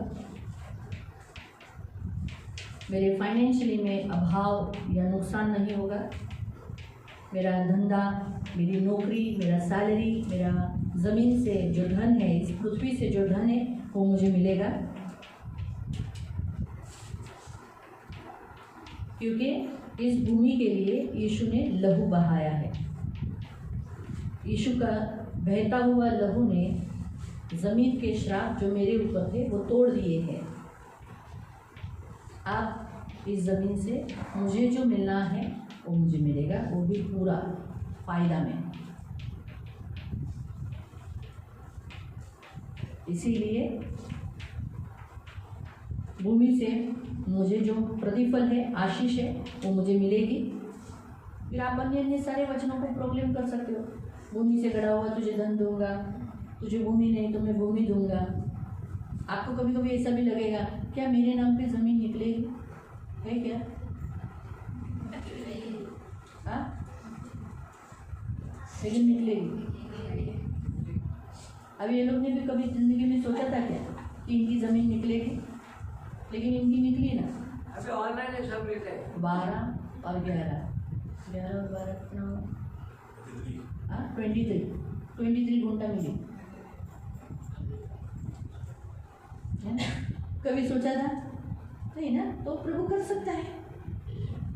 प्रभु के लिए कोई बात कठिन नहीं। हम सोचेंगे हमारी किधर जमीन नहीं, इसकी वजह से तो लगा था कि किधर, लेकिन निकली ना तो प्रभु निकालेगा। जमीन से गड़ा हुआ धन दे देगा, है ना? तो प्रभु के लिए कोई बात कठिन नहीं। सिर्फ हम प्रोक्लेम करते रहना है, विश्वास से कहना। उसकी माँ हमेशा बोलते थे आम्हाला होईल ना, म्हणजे हाँ नक्की होईल। बघा दीदी बोलते ना, प्रभुचा दास बोलते ना, नक्की होईल। जब वो निकला तो मैं भी शौक हो गई, वाह अच्छा हो गया। और हम लोग ने वैसे भी लेडीज़ मीटिंग में यहाँ खड़ा करवाया था, याद आया? जो लेडीज़ मीटिंग में आए थे कि जिनको ज़मीन नहीं वो लोग खड़े हो जाओ, हम प्रेयर करेंगे। तो प्रभु के लिए कोई बात कठिन नहीं है। तो आपके सामने एक उदाहरण आ गया, और भी उदाहरण और आ जाएंगे जिनकी ज़मीनें निकलेगी। प्रभु के लिए कोई बात कठिन नहीं। तो हम प्रोक्लेम कर सकते, सारी बोल सकते, सारा जगत और जगत में जो कुछ है सब प्रभु तेरा है और तूने वो मुझे दिया है। सोना चांदी सब तूने कहा है मेरा है, तो प्रभु मैं तेरी हूँ, तो सब मेरा सोना चांदी मेरा है। हम ऐसे प्रोक्लेम करने के तब वो होता है, मालूम है? और कहने का मैं श्राप नहीं हूँ, श्रापित नहीं हूँ, मैं आशीषित हूँ, क्योंकि यीशु मेरे लिए श्राप। ये आपको हमेशा याद रखना है। कोई अगर आपको ना, मैं श्रापित नहीं हूँ, मैं अगर कोई बीमारी आपको बारंबार तकलीफ दे रही तो बोलना मैं इस श्राप को तोड़ देती हूँ। जो बीमारी आपको तकलीफ देती है, टॉर्चर करती है, सताती है कांटे के समान, तो आपको तोड़ना है। मैं बीमारी का कांटा मैं तोड़ देती हूँ, क्योंकि यीशु मसीह ने कांटों का मुकुट पहनकर मुझे उस कांटे से छुटकारा दिया है, बीमारी से छुटकारा दिया है। इसीलिए मुझे कांटा नहीं है, मुझे श्राप नहीं है, मैं ये बीमारी नहीं उठाऊंगी, क्योंकि यीशु ने बीमारी उठाई है। आपको ये बारंबार प्रोक्लेम करना है, तब तक करना है जब तक आपकी वो बीमारी के सिम्टम्स पूरी रीति से नहीं जाते। मालूम ना? बीमारी का नाम रहेगा आपको, लेकिन बीमारी काम नहीं करेगी। डायबिटीज है, लेकिन डायबिटीज से जो साइड इफेक्ट होते हैं ना, शुगर बढ़ना, ये वो नहीं रहेगा। सिर्फ सिम्टम्स जो होते हैं वो खत्म हो गए, सिर्फ नाम रहेगा, हाँ बाबा डायबिटीज है। थायराइड, अभी मुझे भी थायराइड है, लेकिन थायराइड के कोई सिम्टम्स नहीं, जैसे बाल झड़ना, तकलीफें होना, वैसा कुछ नहीं। क्यों? क्योंकि नाम लगा है, लेकिन उसके जो कार्य की शक्तियों को नष्ट किया है। मैं डेली बोलती हूँ मुझे थायराइड नहीं है, मुझे बीपी नहीं, मैं शुगर नहीं है, मैं यीशु के नाम से डिक्लेयर करता हूँ। हम डिक्लेयर करना, रोज बोलना, तब तक बोलना जब तक हम उसे पाते नहीं, बीच में नहीं छोड़ना। जब याद आया, सुबह नहीं बोले, भूल गए, दोपहर में याद आया, दोपहर में बोलो। और ज़रूरी नहीं कहीं एक जगह पे बैठ के ही ओडी में लेके बोलना है। आप ट्रेन में बैठे हो, ट्रेन में बोलो, हाँ प्रभु, अरे मैं आज बोलीच नाही, मी तर आशीषित आहे, नहीं प्रभु मी तुझा, आप ऐसा नहीं तो अंदर ही अंदर बोलो। अभी आपको ऐसे फुट आया तो सामने वाला बोलेगा मंत्र पुकारा, तो आप मन बोलो, मैं आशीषित, मैं श्रापित नहीं, मैं दूसरों के लिए आशीष का कारण, मैं किसी के घर जाना उस घर के लिए ब्लेसिंग हो। फिर वो लोग बोलेंगे या ना, आओ तुम्ही आल्यापासून खूप छान झाला आमच्याकडे, ऐसा बोलना, ब्लेसिंग का कारण होना चाहिए। आपको समझ में आ रहा है? आज प्रभु आपसे ये कहता है, तो आपको क्या करना है? श्रापों को तोड़ना है, और आप श्राप के तले नहीं रहना। बारंबार बोलना है, मुझे, मैं आशीषित हूँ, मैं आशीषित हूँ, मैं आशीषित हूँ, मैं आशीषित हूँ।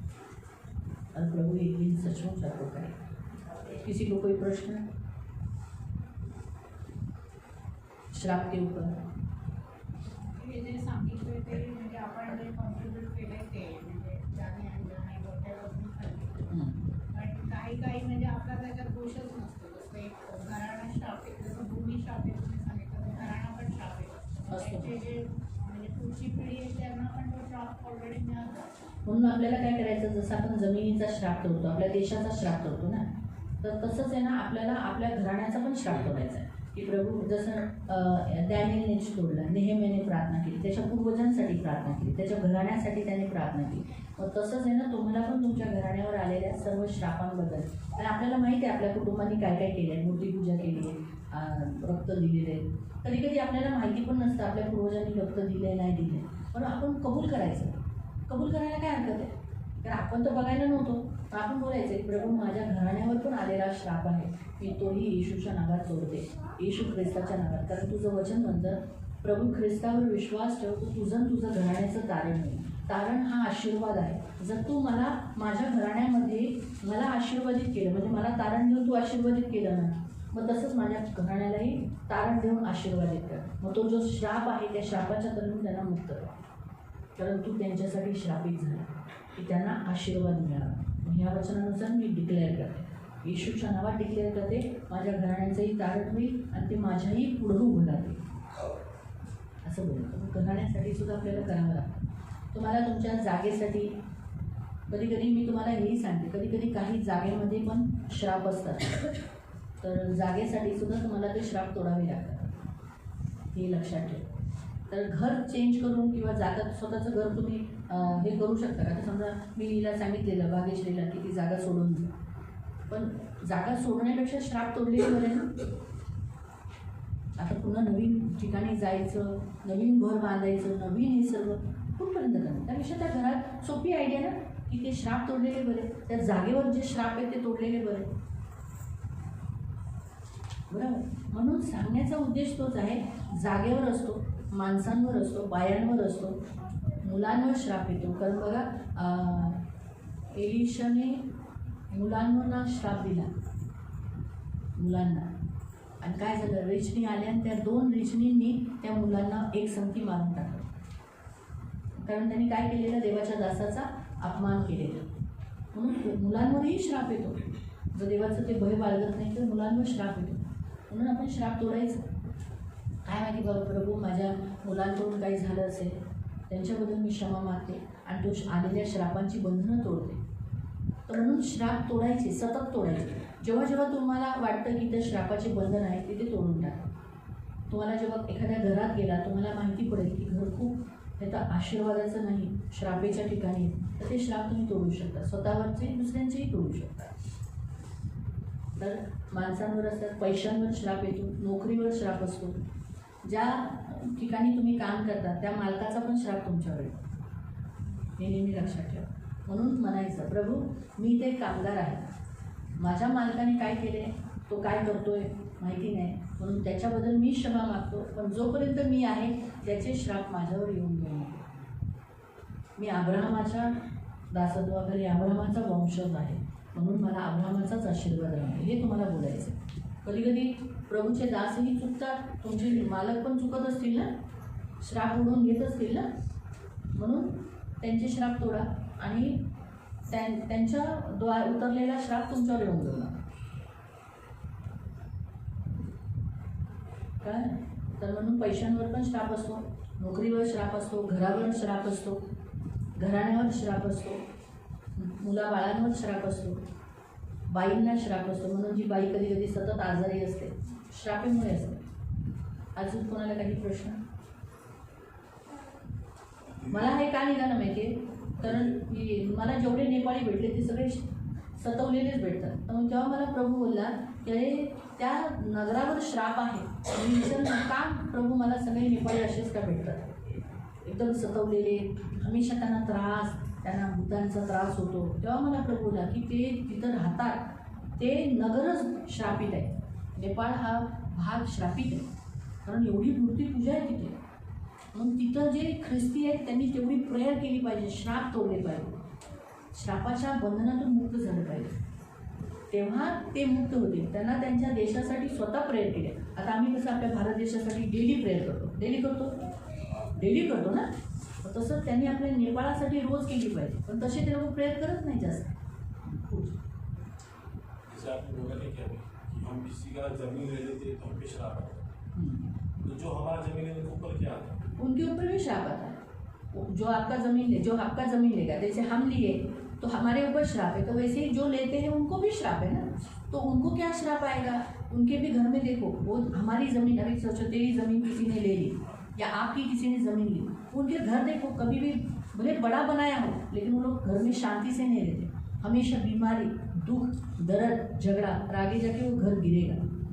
क्योंकि बाइबल में लिखा है जो किसी और के ज़मीन पर घर बांधता है उसका घर कभी बनेगा नहीं, वो घर उद्ध्वस्त हो जाएगा, नाश हो जाएगा और वो बनेगा नहीं, शांति नहीं रहेगी उस घर में। उस घर में सांप निकलना यानी क्या? बीमारियां निकलना, शैतान का वास वहाँ रहेगा, झगड़े रहेंगे, क्यों किसी और की ज़मीन खाया है। और आखिर में आयु कम रहेगा उनका भी वही। ये सिर्फ मसीहियों के लिए नहीं है, अविश्वासियों के लिए भी है। जब किसी की भी ज़मीन अविश्वासी खाता है वो जल्दी जाता है, उसका आयु बहुत कम रहेगा। और उसे सबसे बड़ी दुख की कौन सी बात देखनी पड़ती है? अपने बच्चों को मरते हुए या दर्द उठाते हुए उन्हें देखना पड़ता है, ये ज़्यादा दर्द है उन्हें, क्योंकि ये ज़मीन के टुकड़े के कारण किसी को भी हानि नहीं करना है, लेकिन लोग हत्या करते हैं ना, मर्डर करते हैं, वाद विवाद करते हैं, तो ये गलत है। तो वो भी शराब के तले ही रहते, उनको तो ज़्यादा शिक्षा है, मसीहों से भी ज़्यादा शिक्षा उनको रहेगी, अंधकार ज़्यादा रहेगा। और किसी को प्रश्न?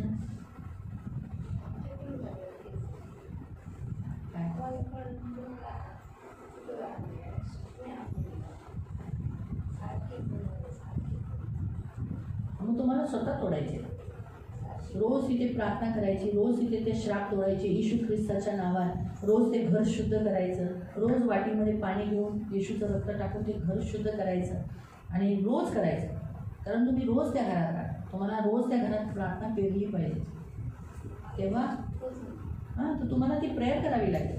लक्षात ठेवा, तुम्हाला श्राप तोडताना तुम्ही स्ट्रॉंग झाले पाहिजे।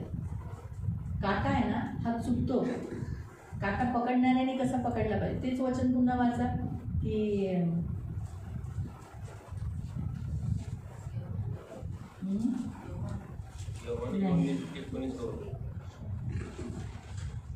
ओशे वाचलं ना,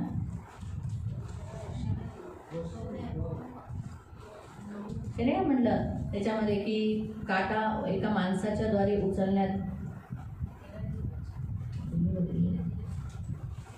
मी सांगते,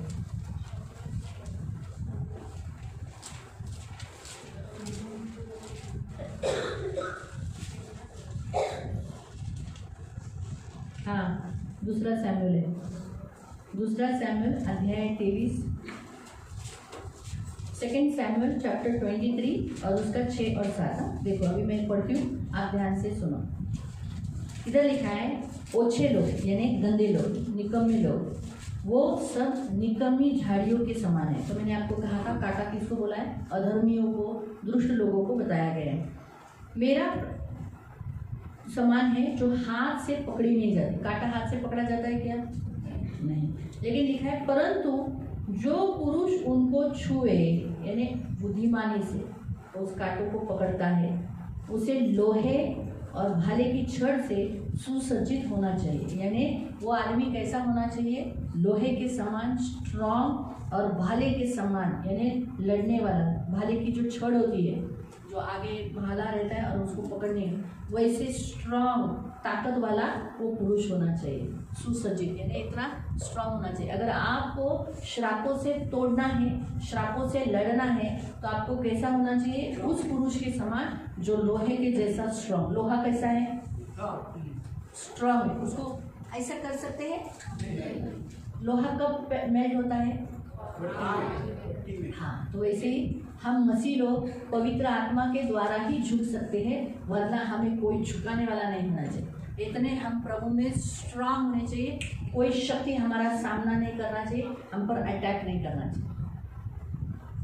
हम ऐसे लोहे के समान स्ट्रांग और क्या लिखा है? भाले की झड़ से सुसज्जित यानी इतनी स्ट्रांग नोकीले होने चाहिए कि वो कांटा पकड़ कर निकाल सके। यानी हमारे पास आत्मिक शक्ती स्ट्रांग होनी चाहिए। तुम्ही आत्म्यात स्ट्रॉंग झाले पाहिजे, मजबूत झाले पाहिजे की जो तुम्हाला तुमच्या घरात झोप देत नाही, तुम्हाला त्रास देतो, तुम्हाला तुमच्या घरामध्ये शांती भेटत नाही, त्याच्याशी लढायला तुम्हाला मिळाली पाहिजे. तुम्ही असं आत्म्यात बलवान झालं पाहिजे. मग आत्म्यात प्रभूमध्ये प्रभूच्या शक्तीत कसे बलवान व्हाल? उपास प्रार्थना. दुसरं प्रार्थना झालं ना, उपास प्रार्थना. वचनात वाढणं, भांडण न करणं, सगळ्यांशी चांगलं राहणं, मन चांगले विचार उत्पन्न करणं. हे मन आहे ना, खूप चांगले विचार आणलं पाहिजे. सगळ्यांशी मिळून जुळून राहणं, देवाच्या आज्ञेचं पालन करणं. ह्याने तुम्ही प्रभूमध्ये स्ट्रॉंग होता. जास्त बायबल वाचणं, देवाची वचनं काढणं, अशा लोकांमध्ये न जाणं जिथं तुम्ही कधी बघितले का? मी आमच्या इथं आमच्या एरियातल्या लग्नाला किंवा कोणत्या तरी कार्याला मी गेली आहे. मग तुम्ही पण तुमच्या एरियातल्या तुमच्या जातीच्या कोणत्याच कार्याला नाही गेलं पाहिजे. कारण तिथं जायचं आहे तर तुम्हाला खूप स्ट्रॉंग होऊन लढलं पाहिजे, स्ट्रॉंग गेलं पाहिजे. नाही तर काय होईल, तिकडचे ते काही मंत्र सगळे कानात गेल्यावर कमजोर करतील, ते लढतील, तुम्हाला आजारी पाडतील. तुम्ही आता आम्ही तर मोस्टली आम्ही तर आता मला ते वाटतं खूप वर्ष झाली मी कोणाच्या लग्नाला गेली नाही आणि आलं तरी मी जात नाही. लग्नाचं काळ कधी बोलतात, पण मी लग्न झाल्यानंतर जाते.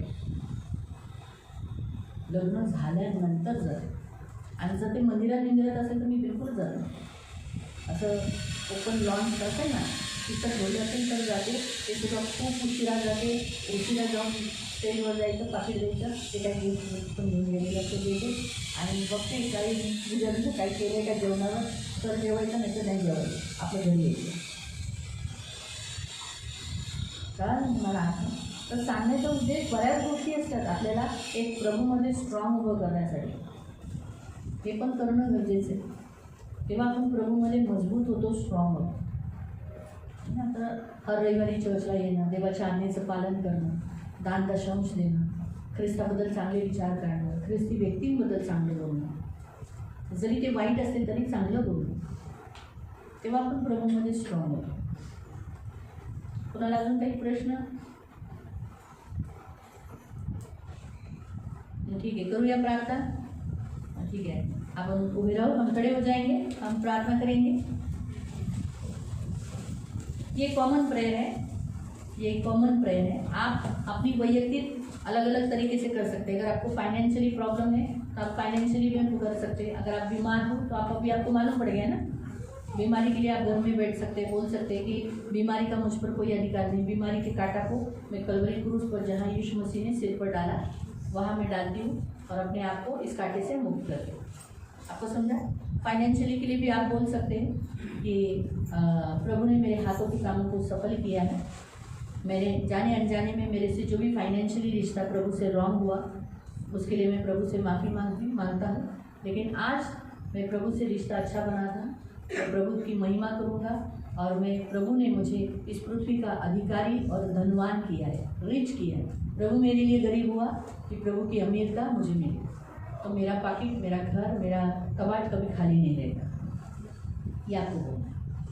आपको समझा कैसे एक्सचेंज करना है? आपकी गरीबी यीशु को डालना है और प्रभु की अमीरता ले लो.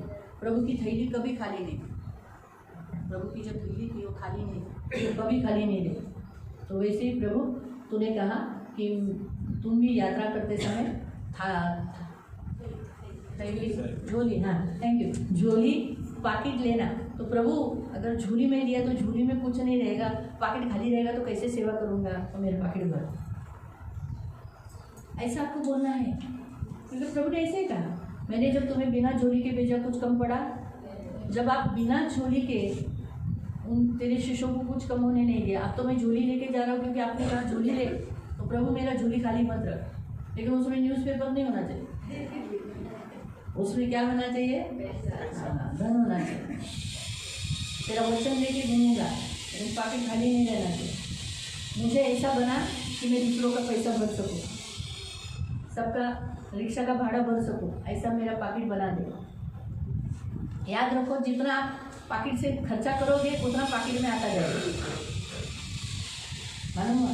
तो ये याद रखो, ये प्रभु आपसे कहे. ठीक है, तो अभी हमारा प्रेयर कॉमन है, लेकिन आपका जो आपको पर्सनल जो श्राप है वो आपको वहीं फिर बैठ के ही तोड़ना है, ठीक है।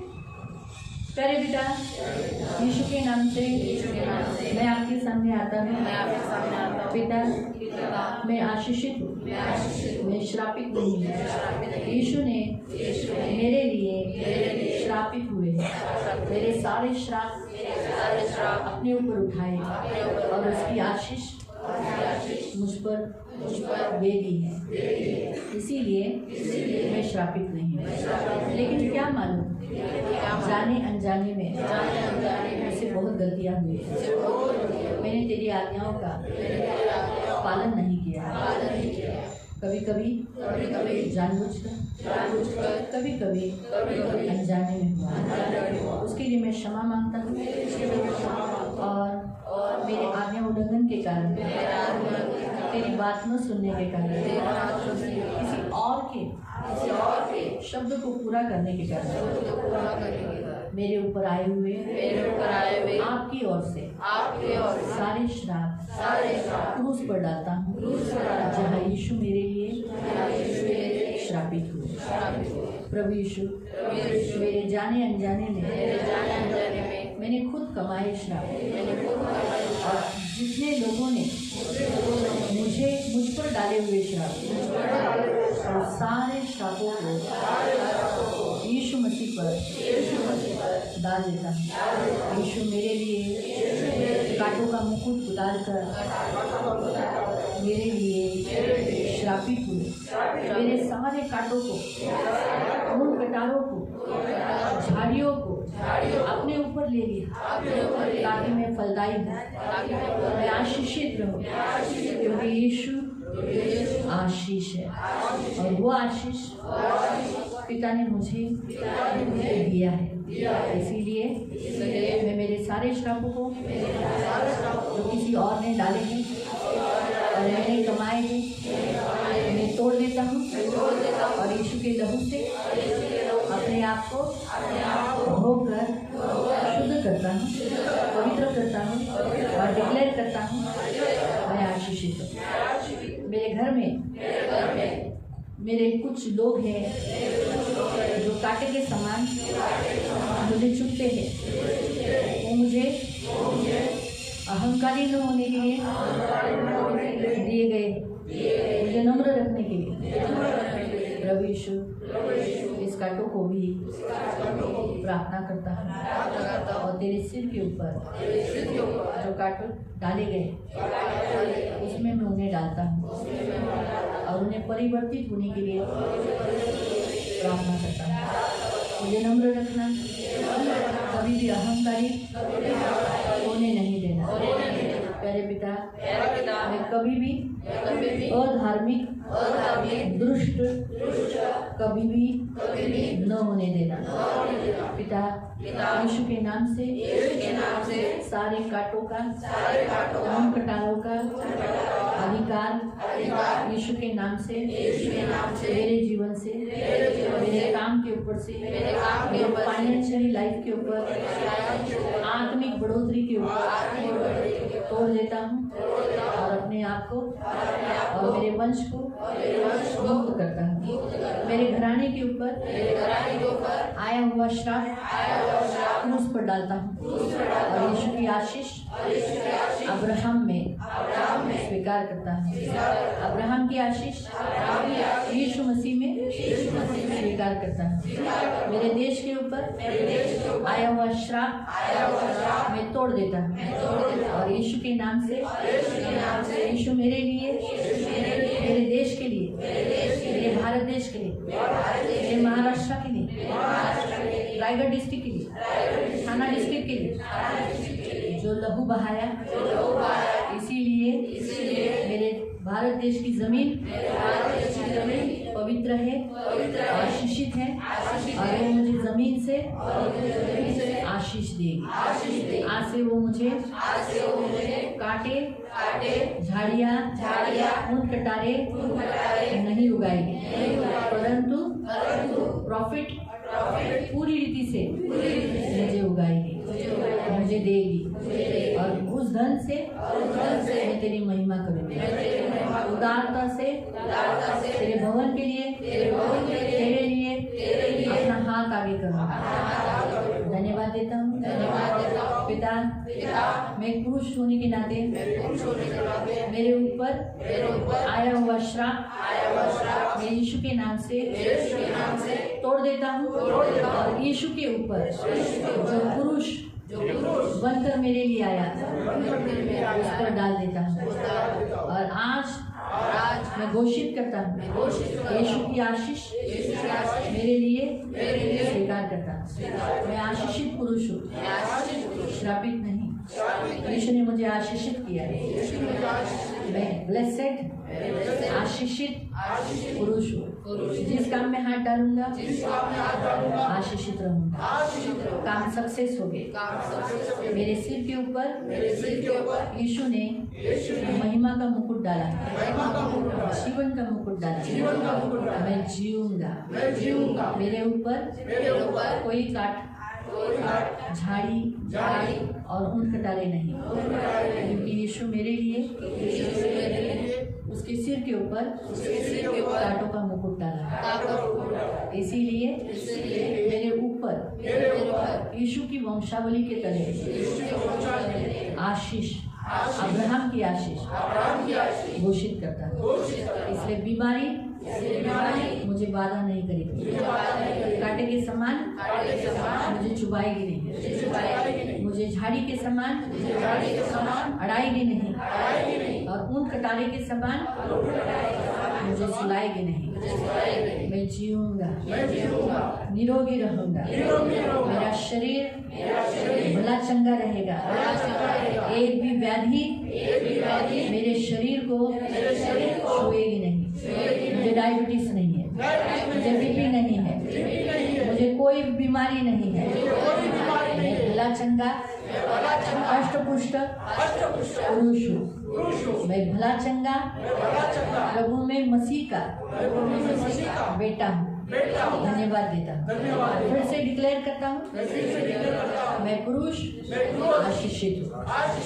अभी जितनी स्त्री है, प्रभु यीशु स्त्रियों के ऊपर आया हुआ श्राप मैं यीशु के नाम से तोड़ देती हूँ। क्योंकि यीशु मेरे लिए स्त्री के श्राप से तोड़ने के लिए खुद श्रापित बने, कि उनके श्रापित होने से मैं आशीषित हो जाऊँ। इसलिए मेरे शरीर पर कोई श्राप नहीं। मैं बार बार बीमार गिरूँ, ये कांटा मैं कलवरी क्रूस पर जहाँ यीशु ने कांटों का मुकुट डाला वहाँ डाल देता हूँ, वहाँ डाल देती हूँ और अपने आप को मुक्त करती हूँ। मेरे पूर्वजों से बहकर आया हुआ स्त्री का श्राप मैं तोड़ देती हूँ और डिक्लेयर करती हूँ मैं यीशु की बेटी हूँ, परमेश्वर की बेटी हूँ, अब्राहम की वंशज हूँ।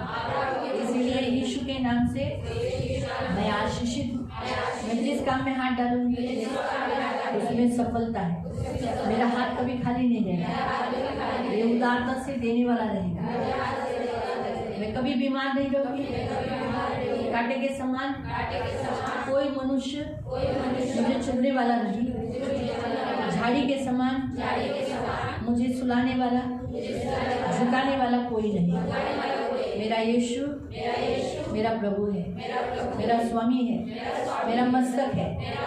इसीलिए आज से मेरा मस्तक सुशोभित है, महिमा से, राजा से, धन से, अच्छे विचारों से मैं धन्यवाद देती हूँ। यीशु के नाम से मैं डिक्लेयर करती हूँ मैं आशीषित हूँ। सभी कहें मेरे घर में, मेरे घर के बाहर जो जानवर है वो भी आशीषित है। उन्हें भी आए हुए सारे श्राप मैं यीशु के नाम से तोड़ देता हूँ और मेरे प्राणियों को, पक्षियों को आशीषित घोषित करता हूँ। मैं जिस जमीन में, या अगर बिल्डिंग में रहते होगे तो बिल्डिंग बोलो, मेरे बिल्डिंग में मैं रहता हूँ, उस भाग को, उस घर को, उस जमीन को मैं शुद्ध करता हूँ, यीशु के लहू को डालता हूँ। मेरा घर श्रापित नहीं है। मेरा रूम, मेरा किचन, मेरा बेडरूम, मेरा हॉल, मेरा पैसेज, बाथरूम, लैट्रिन शुद्ध है, पवित्र है, श्रापित नहीं है। मेरे घर का सराउंडिंग भाग, आगे, पीछे, बाजू में और दाएं बाजू में सारा यीशु के लहू से मैं धोकर आशीषित डिक्लेयर करता हूँ। मुझे घर चेंज करने की जरूरत नहीं। वो घर मेरे लिए यीशु दिया है। उस घर के लिए यीशु श्रापित हुए। यीशु की आशीष मुझे मिले। मेरा घराना उस घर में बहुत आनंदित रहे, खुशी से रहे। ये घर मेरा नहीं, यीशु का है। यीशु का आत्मा वहाँ मंडलाता है, पवित्र आत्मा मंडलाता है। इसलिए घर श्रापित नहीं, घर आशीषित। इसलिए हे श्राप, मेरा घर छोड़ के जा, मेरा जीवन छोड़ के जा, मेरे पुरुष को छोड़ के जा, मेरे स्त्री को छोड़ के जा, मेरे पैसों को छोड़ के जा, मेरे जगह को छोड़ के जा, मेरे प्राणियों को छोड़ के जा, मेरे पक्षियों को छोड़ कर जा, मेरा सराउंडिंग भाग छोड़ के जा, मेरा देश छोड़ के जा, मेरे नगर को छोड़ के जा। यीशु के नाम से हम तुझे तोड़ देते हैं, क्योंकि तू टूटने वाला है। इसलिए प्रभु ने तुझे तोड़ दिया। इसीलिए तेरा कोई भी अधिकार मुझ पर, मेरे फैमिली पर, स्त्री पर, पुरुष पर, प्राणियों पर, जमीन पर, पैसों पर और घर पर नहीं है। पिता, पुत्र, पवित्र आत्मा का अधिकार घोषित करता हूँ। धन्यवाद देता हूँ आशीष देने के लिए। यीशु के नाम से मैं प्रार्थना करता हूँ, आमीन। आंखों को बंद रखना। पवित्र पवित्र करुणामय प्रेमी पिता, सच बात है, ये श्रापित नहीं है, आशीषित है, क्योंकि तू इनके लिए श्रापित हुआ। प्रभु पवित्र पिता, इनके सारे श्राप तूने तोड़ दिए, ताकि प्रभु इन्हें श्राप के तले न रहे। इन्होंने कन्फेशन किया है, जाने अनजाने में कभी कभी सचमुच प्रभु गलतियाँ हुई है, लेकिन इन्हें करना नहीं था, लेकिन हुआ है। लेकिन इन्हें मालूम पड़ा, इन्होंने माफ़ी मांगा, इसलिए सारे श्राप के तले आए हुए सारे बंधन इन्होंने खुद ही तोड़ दिए। इसलिए अब ये मुक्त है, यीशु के नाम से ये मुक्त है, ये छुटकारा पाए हुए हैं। और मैं भी तेरा दास होने के नाते में इन्हें आशीषित घोषित करूं। ये आशीषित है, आज से ये फल देंगे, उपजाऊ फल देंगे, उपज को बनाएंगे। और प्रभु आज से इनके जीवन में कोई कांटा नहीं रहेगा, झाड़ी नहीं रहेगी, ऊन कटारे नहीं रहेगी, इवन इनके शरीर में भी नहीं, कोई बीमारी इन्हें कांटे के समान चुभाएगी नहीं, परंतु ये शरीर में भी सुख लेंगे, आनंदित रहेंगे। इनका बाल झड़ेगा नहीं, इनकी आंखें कमजोर होगी नहीं, इनकी कमर प्रभु कसी हुई रहेगी, झुकेगी नहीं। प्रभु ये बूढ़े होकर भी अच्छे चलेंगे, इनके पैर से प्रभु ये दौड़ेंगे। प्रभु इनके शरीर में कोई भी तकलीफ इनके शरीर में नहीं रहेगी, ये शरीर से तेरी महिमा है। धन्यवाद देते, आपका लहू लगाते, छुटकारा घोषित करते। हमारे कलीसिया के छोटे छोटे बच्चे, प्रभु दूध पीते बच्चों से लेके बड़े बच्चे, वो तो प्रभु छोटे हैं, उन्हें कुछ ज्ञान नहीं है, इसलिए उनके ऊपर भी आए हुए श्राप को मैं यीशु के नाम से तोड़ती हूँ। प्रभु आपका लहू लगाती हूँ और यीशु के लहू तले लाकर उन्हें आशीषित घोषित करती हूँ, क्योंकि तेरा वचन कहता है बच्चों को तूने कहा मेरे पास आने के लिए मना मत करो। तो प्रभु तू उन बच्चों के ऊपर हाथ रखकर उन्हें ऐसा लिखा है आशीष दी। तो आज मैं प्रार्थना करती हूँ, गए कितने सालों से जो तेरे बच्चों अपने बच्चों को माँ बाप लेकर आ रहे, तो अपने हाथ को रखकर उन्हें आशीष देता है। तो प्रभु अभी भी जो बच्चे आए हैं और जो हर संडे को आते हैं, उनको अपना हाथ बढ़ाकर इन्हें आशीष दे।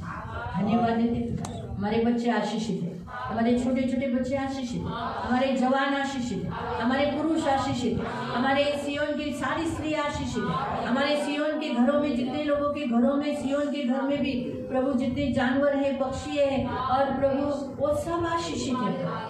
प्रभु पवित्र पिता जमीन आशीषित है। प्रभु जिस जमीन पर सियोन है और जितने तेरे बच्चे सियोन वासी जो जमीन पे रहते हैं या बिल्डिंग में रहते हैं, उनका घर, उनका जमीन, उनका सराउंडिंग माँ आशीषित है। जो लोग भाड़े पे रहते हैं वो घर भी आशीषित है। धन्यवाद देते पिता, आपका लहू लगाता है, हमें से कोई श्रापित नहीं। प्रभु तूने आशीष दिया है, धन्यवाद देते, और ये आशीष लेके जा रहे हैं। धन्यवाद देते पिता, आपका लहू लगाते हैं, धन्यवाद। सारा आदर, सारी महिमा, सारी प्रशंसा, सारा गौरव मैं आपको देती। यीशु का लहू लगाती हूँ और आपके पंख में सुरक्षित रहने के लिए प्रार्थना, यीशु के नाम से आमीन। बैठ जाएंगे। आपको जब भी आप घर में आते हो तो दरवाजे में आते हो, अगर आपके घर में बाहर कंपाउंड है, जगह है आने जाने के लिए, तो जैसे आप अपने, जब आप सोचो आप नेरल में जा रहे हैं, सोचो नेरल में पहुंच गया है, तो जैसे नेरल में पहुंचेगा तो बोलेगा नेरल आशीषित है। जैसे वो उसके घर के बाहर से हाथ रखकर घर को आशीषित, आपके दरवाजे को आप छूते हो तो बोलना ये घर में आशीषित है, ये घर आशीषित है। आप अपना जहाँ जहाँ हाथ रखोगे आपका हाथ क्या है, आशीषित है, मालूम है, तो आशीषित है। श्राप क्या हो जाएगा, टूट जाएगा और आशीष का भागी होगा। समझ में? आप कभी भी बच्चों के ऊपर अपना हाथ रखते हो तो बोला प्रभु ये बेटा तेरा आशीषित है। बच्चों पर आप अपना हाथ रखते हैं ना, घुमाते हैं ना, बीवी के ऊपर हाथ रखते हो, पति के ऊपर हाथ रखते हो तो बोलना आशीषित है। तो आज से कभी भी याद रखो, आपको आशीष का कारण बनाया। हिंदी पढ़ा ना, मैं आशीष का। तो जब भी आप किसी के ऊपर हाथ रखोगे तो ना ये आशीषित है। यीशु ने भी बच्चों के ऊपर हाथ रखकर आशीष दिया ना, तो आप ऐसा ही बना, कभी नहीं बनाई घर बनाओगी, कभी मत बनो, ये घर अच्छा नहीं है, कभी मत बनो। क्या बोलना, ये घर अच्छा आशीष, क्या बोलने का, आशीष। कितने लोग को घर नहीं, भाड़े के घर पे रहते, तो आपको जो भी घर है, चलिए छोटा हो बड़ा हो, बोलना आशीष। कभी नहीं बोलना ये घर खराब है। आपका काम कभी नहीं कुरकुराना, बोलना आशीषित है, ये काम आशीषित, आप ब्लेस करना। तो वो और आप क्या लिखा है, वो काम को आप ब्लेस करोगे, आप ब्लेसिंग पाओगे। आप अपने पति को ब्लेस करो, आप अपने पति को ब्लेस करो, तो उतना आप आशीषित हो। ये याद से करना, ठीक है।